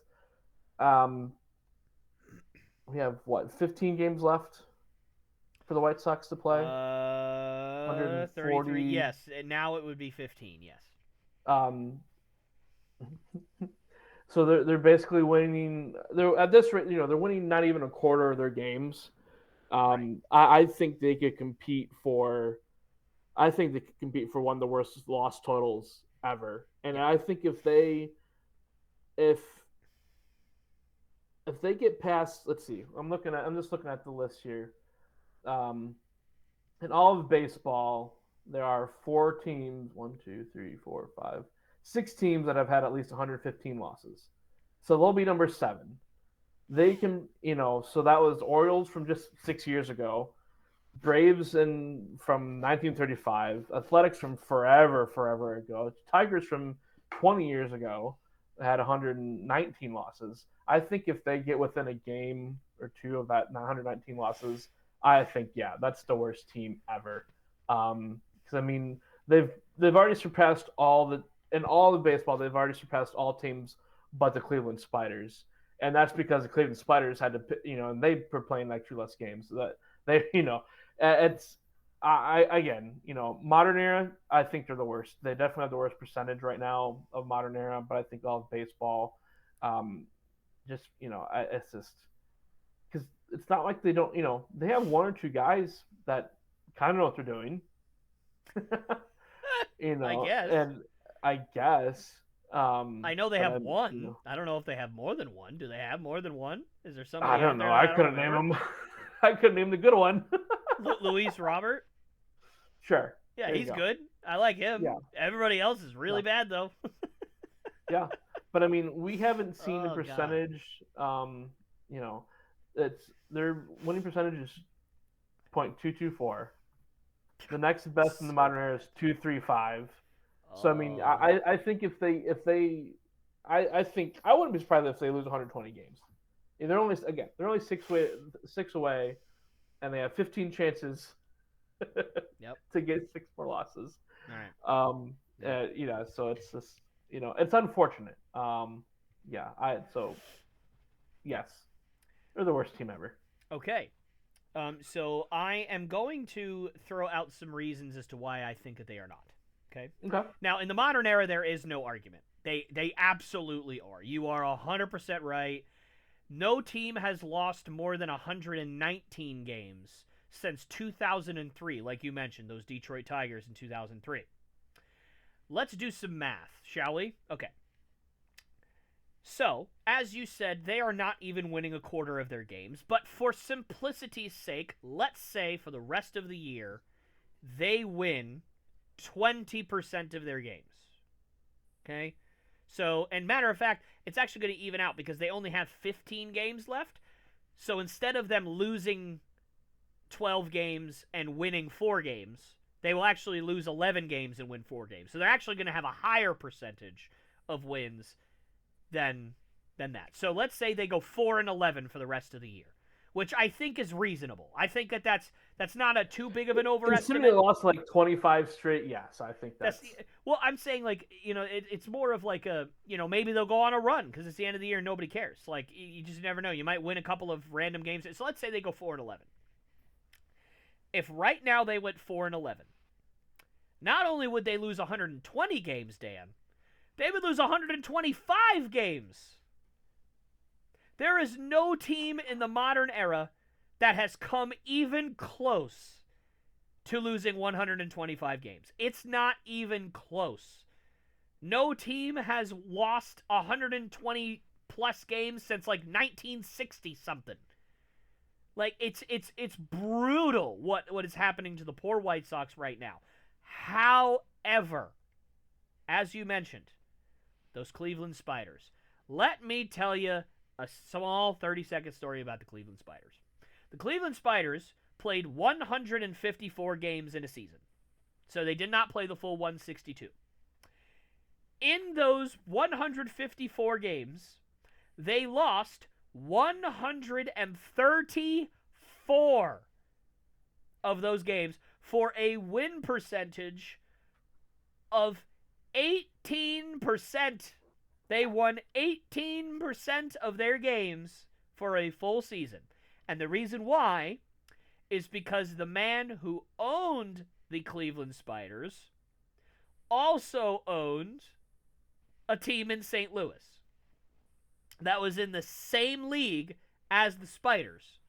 And he liked the team in St. Louis better, and he didn't like the Cleveland Spiders. And so basically what he did was anybody who was any good on the Spiders, he just forced them to be sent to St. Louis to play for that team. And then he sent all the bad players from St. Louis to Cleveland, so Cleveland had all the crap players and St. Louis had all the good players. And that's why the MLB and all major sports have rules that you can't own multiple teams at the same time, because it's conflict of interest. Because literally that one man was like, ugh, I hate Cleveland.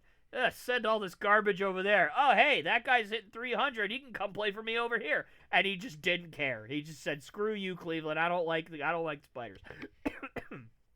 So that is a wild, crazy thing that just will never happen again. And it's multiple Spiders teams. It's not just the one in 1898 or 1899 is the one I'm talking about. But there were multiple Spiders teams in that handful of years that were as bad or maybe slightly better by a couple of games than this. But yes, in the modern era of baseball, I don't think we have seen so much misfortune as to what the White Sox have somehow put together this year. And here's the amazing thing. Who did they trade this offseason? Who did they trade at the trade deadline? Who did they let go? Did they trade Robert? Did they trade anybody else? Did they trade Crochet? I guess Crochet knows what he's doing. That's another guy that's pretty good. But did they trade anybody outside of Michael Kopech to the Dodgers? I mean, I can't think of anything else. Maybe they did, and I'm just not knowing. But I mean, they didn't even really like do anything to get young prospects or to, trade away some of their main pieces. They just said we suck, and that's just how it is, and we're just gonna sit here and like it. Like it's ridiculous. It's ridiculous. But that's all the questions I have, Dan. So thank you for letting me kind of get into that. Man, the White Sox are bad, and man, is Shohei Ohtani a stud. I just looked at their roster too. It's Yohan Moncada famously got that big international contract for the Red Sox, and he was a key cog in getting Sale from Chicago to Boston. We all know this. And he's like 30 now, and he hasn't been good in a decade. No, and he's still there. I think they still think he might. He's still there. He's on the 60-day injured list, so I think that makes sense. Yeah, that checks out. He was supposed to be like the next 5-tool guy, the next great player. I got to see him in Greenville. He could not play defense. No. He played second. He could not play defense. He couldn't field grounders for the life of him. Greenville, even though it's technically high A now, it's A ball. That's it's A ball, AA, AAA. For if you're not familiar with, for those that aren't, I'm not saying you are. For those that aren't familiar with minor league baseball, it's the low end of the minor league teams, and he was having trouble fielding grounders. I don't think they could trade him quick enough.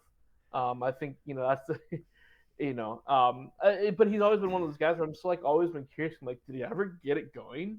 But he's basically home runner, strikeout every time. I don't have his stats right in front of me. I was looking up the White Sox roster. You know who's actually on the White Sox that's also a former Red Sox? Andrew Benintendi. Oh yeah, I forgot he was over there. That poor guy. I feel so bad Holy for him. moly, I forgot he was still over all there. All from grace of being a part of some great Red Sox teams to taking a free agent deal in Kansas City. Now he's suffering. Yeah, he was a part of the Killer Bees, the best outfield in baseball, because it was all just bees. Mm-hmm. Bradley Benny, Bennington. Yep. Bradley Benny and Betts. Yeah. Saw Benny in Greenville. He was wonderful in Greenville. I was like, Oh, I can't yeah. wait to see him. It's like, he's out there. Oh man, it's Poor kid. yeah, Poor guy. yep. So sorry, White Sox fans, and they're they're 20 years removed from World Series title, which isn't. I mean, in some senses, not that long ago. I'm sure they've had some other playoff appearances there. But Yeah. man. Yeah, I mean, I had them winning the World Series in 2021, I think it was. They had a really good team. They ended up losing in the ALDS to the Astros, I think. So it just ended up like they just ended up running into a buzzsaw. But after that, it was just a quick fall from grace. That's crazy. Oh, all right. You want to see your all-star rosters? Sure. I'm terrified, but I'm ready. So for those of you who do not know what's going on, I said it at the beginning of the video. Dan has selected a random year, and he will now have the roster for the All-Star game for the American League and the National League. Just the starters, though, not the whole roster. I would never be able to figure that out. And I have to now guess who is the person that they are talking about. So it's the team and the position, and then obviously he'll tell me the year so that I have a better idea, so that I'm not guessing, if it's 2000, I'm not guessing Andrew McCutchen for a Pirates center fielder. I'm not gonna do that. So, all right, Dan, take it away. Do you remember what year the infamous tie game was? Remember what year that was? The infamous tie game? Yeah, I remember the All-Star game that ended in a tie. Oh, I don't remember. Was that 2003? Oh, no. 1 year off. It was 2002. 2002. Okay. Yep. So you want to start NL or AL? 2003 was something. Never mind. Something else happened that year. Was that the Bo Jackson year? The 2000? No, that was way before that. Never mind. Way before that. That was like. So you want to start with the NL or AL? I'll start with the AL because I think the NL I'm gonna really have a hard time. All right.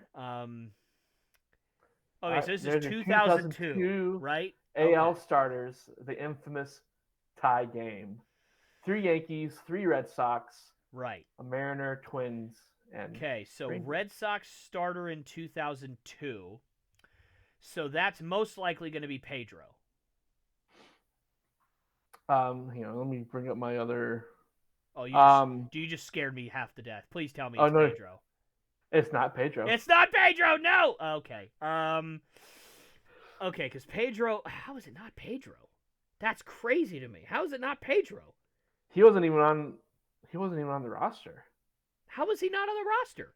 Hang on. He won the World Series in 2004 with us, and he started the All-Star game for us in 99 and 2000. There's no way he wasn't on the roster in 2002. Was he just injured? I think he declined to play for some reason. Was that the year that he was trying to get a deal done? That might have been it. That makes sense. Maybe. Okay, so other really good Red Sox pitchers in 2002. Tim Wakefield was really good back then. I don't know if he started the All-Star game, though. Nope. I know Roger Clemens was out there. Was he around? Was he this time? I don't. He was not on the roster for them. No. Clemens. Because Clemens, I know he was bouncing around Blue Jays, Yankees, Red Sox around this time, so it wasn't Clemens. No, it wasn't Clemens. And Curt Schilling didn't sign until 2004. So it wasn't Curt Schilling either, right? It's not Curt Schilling. He didn't sign until 2004. Okay, so I'm positive about that. Who was It's not Pedro. And it's not Curt Schilling. It's not Roger Clemens. Who was a great Red Sox pitcher at this time? Was that the 1 year that we had Bartolo Colon? No. I was going to die if it was Bart. I was like, God dang it, if that's the 1 year we have Bartolo, I'm going to lose my mind. Let's see. So this pitcher, he was he played on 7 different teams from 97 to 2013. Oh my 7 different goodness. He was drafted by the Mariners. He was in Boston for 7 seasons. So he's a part of the 03 World Series, which, if I remember correctly, he might have played a decent part as a pitcher in that World Was Series. it? Or sorry, did I say 03? I meant 04 World Series. Sorry. Oh my good! I think I know who it is, but I'm blanking on his. Is it Derek Lowe? I want to say. It's Derek Lowe. There Yeah. All right. Okay. I you go. gotcha. Okay. I didn't realize he started the All-Star game. I appreciate you saying that he was drafted by the Mariners because I knew Derek Lowe was drafted by the Mariners, and I never would have guessed Derek Lowe just because I don't associate him being that good. Like, no, I'm curious why he's actually started too. Because I mean, you had Mark Burley, Roy Halladay. No, Roy Halladay declined a pitch. We had Mark Burley, Freddie Garcia, Barry Zito. Like, I'm surprised that he. But I mean, I think he must have just had an outstanding year that year. And Derek Lowe. Okay, Derek Lowe. That makes it. Well, this helps. That's good. So, okay. Catcher is obviously Posada. Yep. Jorge Posada. First base for the Yankees in 2002. I'm going to skip that one for now. Second base, that's not Soriano. I know he played second for a while when he was with them. That's not Alfonso Soriano. That is so. It is Alfonso Soriano. Okay. Rangers. Oh, boy. Good Rangers shortstop. Okay, so my first thought is Michael Young. But I don't think he was even in the majors at that point in 2002. I think that's too early for Michael Young. Yeah, that's what I thought.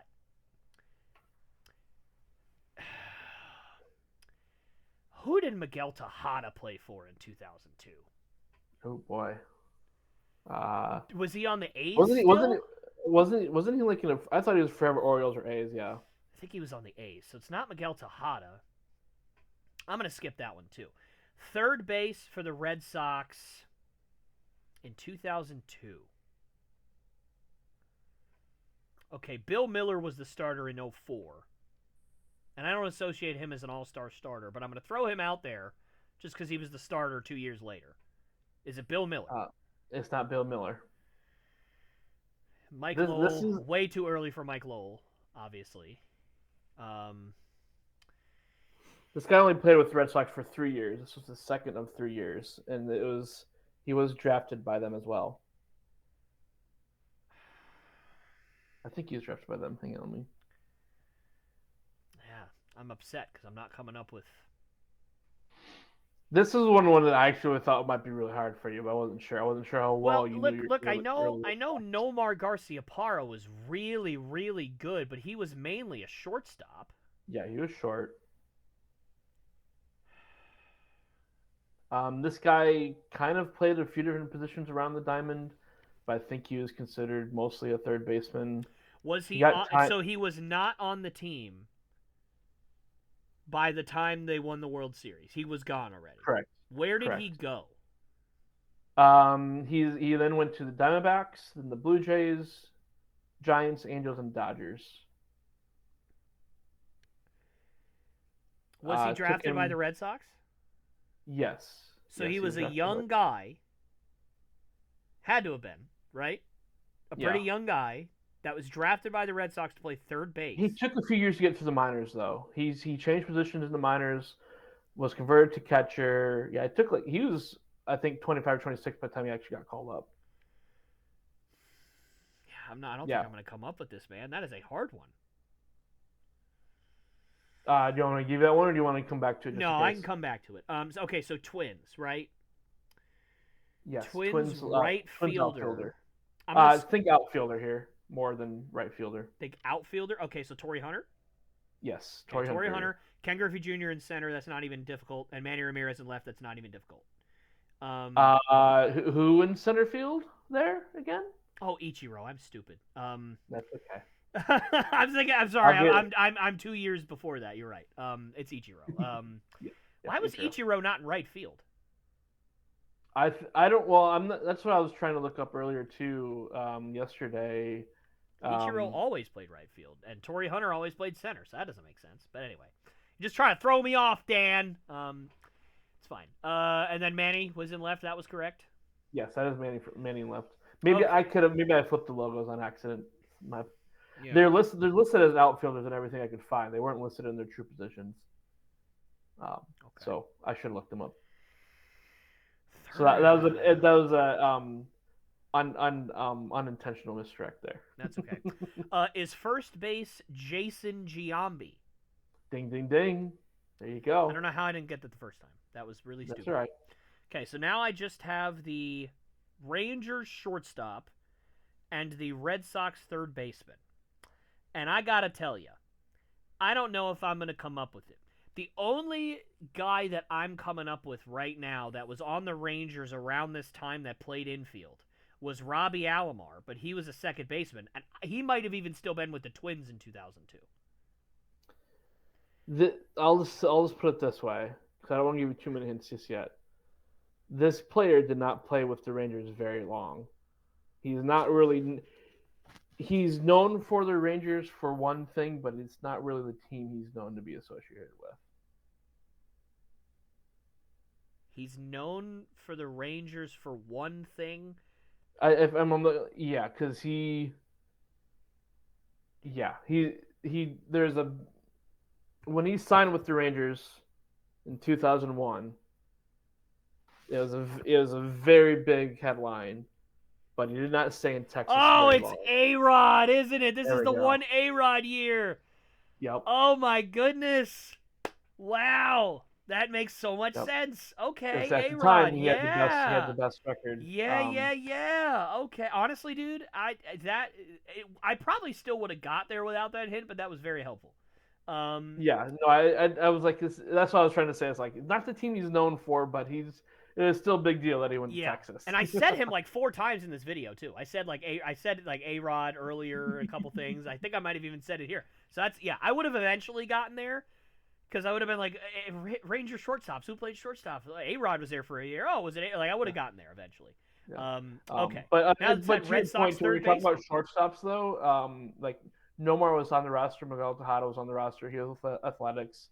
Omar Vizquel was a great shortstop at that time for the Indians. Right, too. Yes. I mean, they were stacked at shortstop that year. And this guy was better. Well, A-Rod, clearly was better than all of them. But third base, man. Who in the banana sandwich was this third baseman? You said he was a converted catcher? Yeah, so in the minor leagues, he was drafted as a shortstop. Then he played at first base and third base, and then they tried to convert him to catcher, but he got hurt, so they pushed him back to first base and third base. So, but when he was called up, he was a third baseman. He was a decently hitting third baseman, but he was not a good fielder.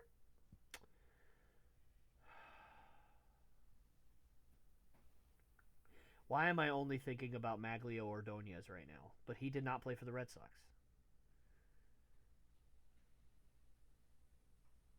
Maglio Ordonez was so good for the Tigers at this time, too. I would have swore that he should have started at third base. Him or Eric Chavez. They weren't even on the roster at third base. Maybe they weren't great at this point then. Your other third basemen were Tony Batista and Robin Ventura. Yeah, dude. Honestly, that's probably going to be the one I think third base was really weak for the AL this year. This is a That's going to Go ahead. Shane Hillenbrand. Dude, I'd have been here for 20 years and I would never have gotten that. So fair enough. I'm fine with that. I am that fine was the with one that I figured would stump you. Not a chance. 9 out of 10. Not a chance. I'll take it. That's not a bad. Well, 8 out of 9, but not bad. Well, with the pitcher, 9 out of 10. No. 8 out of 9. I can't count. Hey, that makes 2 of us, buddy. That's okay. Ugh. All right, National League here. Let me have it, man. I'm in trouble. Right. This is not going to go. National League Expos. Right. No. 2 of them. 2 of them. Well, I know the first one. The first one is Vlad Guerrero. That's not hard. The right fielder. Yes. Okay, Diamondbacks in 2002 is that Randy Johnson? The other one. Kurt Schilling. Yes. Okay. Oh yeah, no, he was still on the Mariners. Randy declined to play, so he could have started, but he declined to play. Okay, so then Kurt Schilling, fair enough. Mets catcher, is that Mike Piazza? That is Mike Piazza. Okay, first base for the Rockies. Todd Helton. Yes.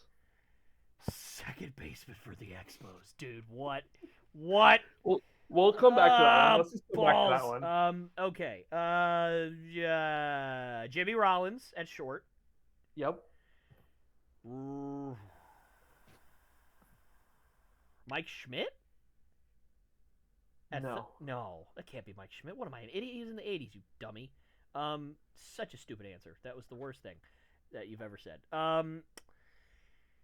Phillies third baseman. Oh, it's somebody so obvious too. I know it. I know it's so obvious. This was his first year, first time he was selected as an All-Star. It's so obvious. I know it's so obvious too. Oh man. All right, I'm gonna pass that for now. Center fielder for the Cubs. All I can think of is Sammy Sosa. That's all I can think of. Yes. It was Sammy. Okay, perfect. It that was works Sammy. out. And then Barry Bonds in left. Yes.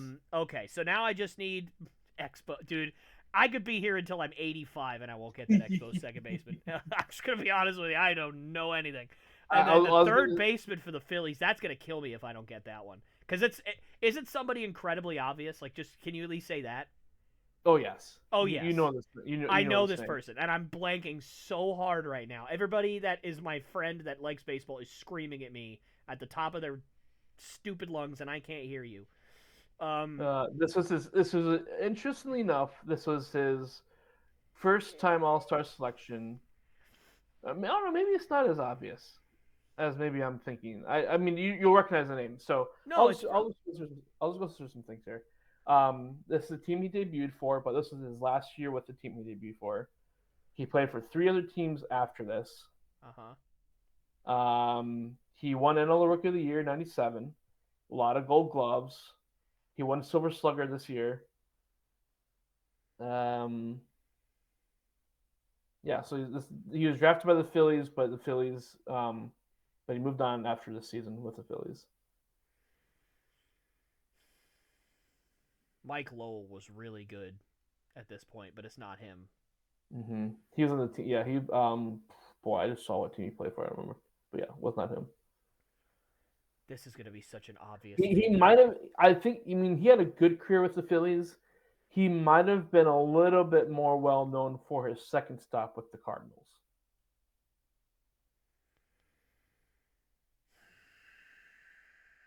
Because that was he won a World Series with the Cardinals. When? 2006. When they were like winning one like every 3 years. Man, dude, I'm so mad. I cannot think of it. I don't know who this is. And I know it's going to be somebody super obvious, and I'm going to be very, very upset that I don't get it. But I just don't think I'm going to come up with it. He was Hall of Famer. He was inducted to the Hall of Fame last year. Last year? Yep. How long did he play for?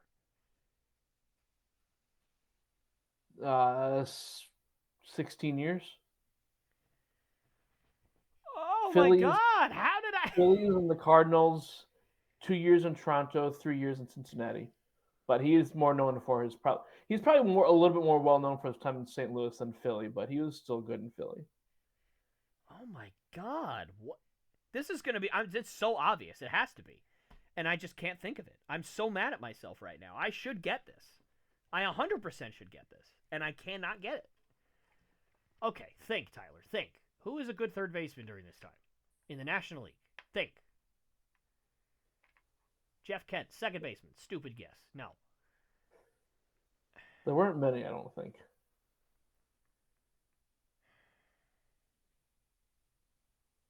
Gosh.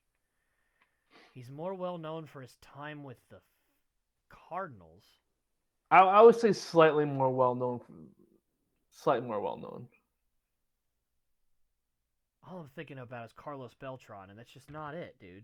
Like, he's not even a third baseman, you absolute tool bag.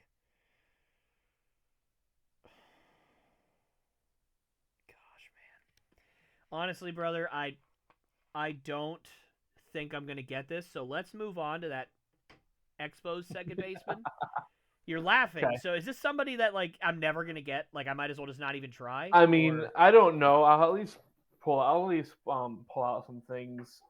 Um, he he played his whole career. He didn't have a long career. He played for 11 seasons. It looks like all but 2 of those were spent in either as a Expo or the Nationals.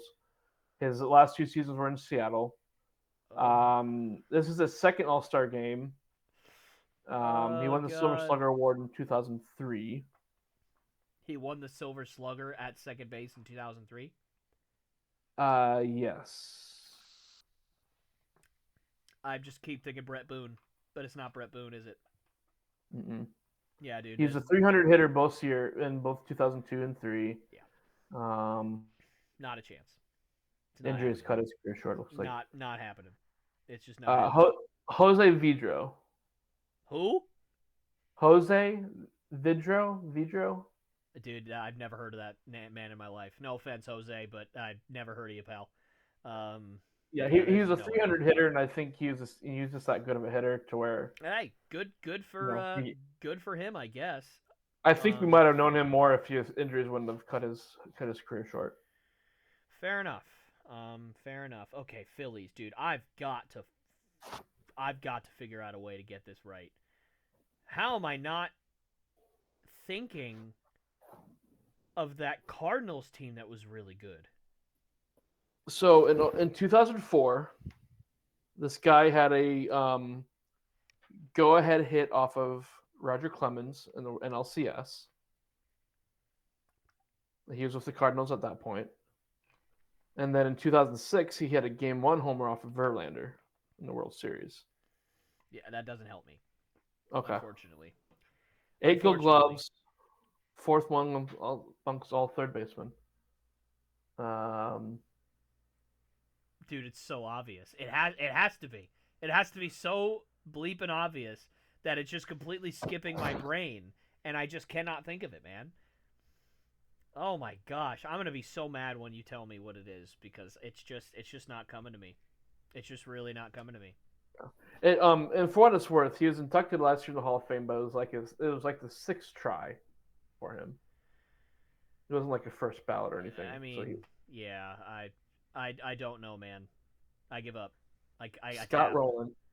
Oh, Scott Rowland, yeah. Yeah. Honestly, man, you know what? I know that that's a reasonably somewhat obvious name, but I was terrified coming into this. I'm pretty happy with that.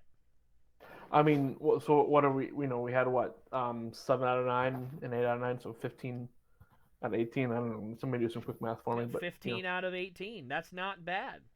I'll take that. There we go.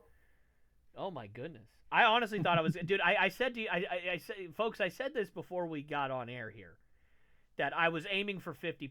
That's what I was aiming for. I was like, if I get a 50%, I'll be happy. I crushed 50%, so I am more than happy. I'm a little upset that I didn't get Jason Giambi right away. I don't know what happened to me, but I got it eventually, and then obviously A-Rod as well. But that would have been very upsetting if I didn't get that. But I would have eventually gotten there. It's late at night. We've been recording for a while. My brain doesn't work, but we're here. Yeah. Well, there we go. Man. Well, alrighty, folks. So here's what we're gonna do. Dan and I also planned on talking about some wrestling tonight. So what I'm actually gonna do is we are actually going to do that in a separate video because I think this has gone on a bit longer than what we probably thought it was going to, especially with just me taking a little while for the quiz because my brain is stupid. So I think we're going to do that in a little bit of a separate video. So we're going to do that for you. So keep an eye out for that. So what I'm going to do is I am actually going to release the podcast in 2 parts. Actually, now technically 3 parts. So we'll have the NFL stuff that I did earlier today in just a clip. And then we'll have this being kind of the main podcast episode. And then we'll have a wrestling content a little bit later in the week. It'll all be released either later this week, over the weekend, or early next week, so that way you guys can see all of it. So whatever you guys are into, whether it's baseball, whether it's football, whether it's wrestling, whether it's just me being dumb, you will have all of that ready to go and good for you guys. You can watch all of it. You can watch some of it, whatever it is. So thank you guys so very much. If you stuck around for this whole thing, God bless you. But thank you so very much. And we're going to keep on doing this. I enjoyed this quiz, and hopefully we do some more down the road, because I definitely had some fun. But thank you guys so very much for watching, and we will see you all next time.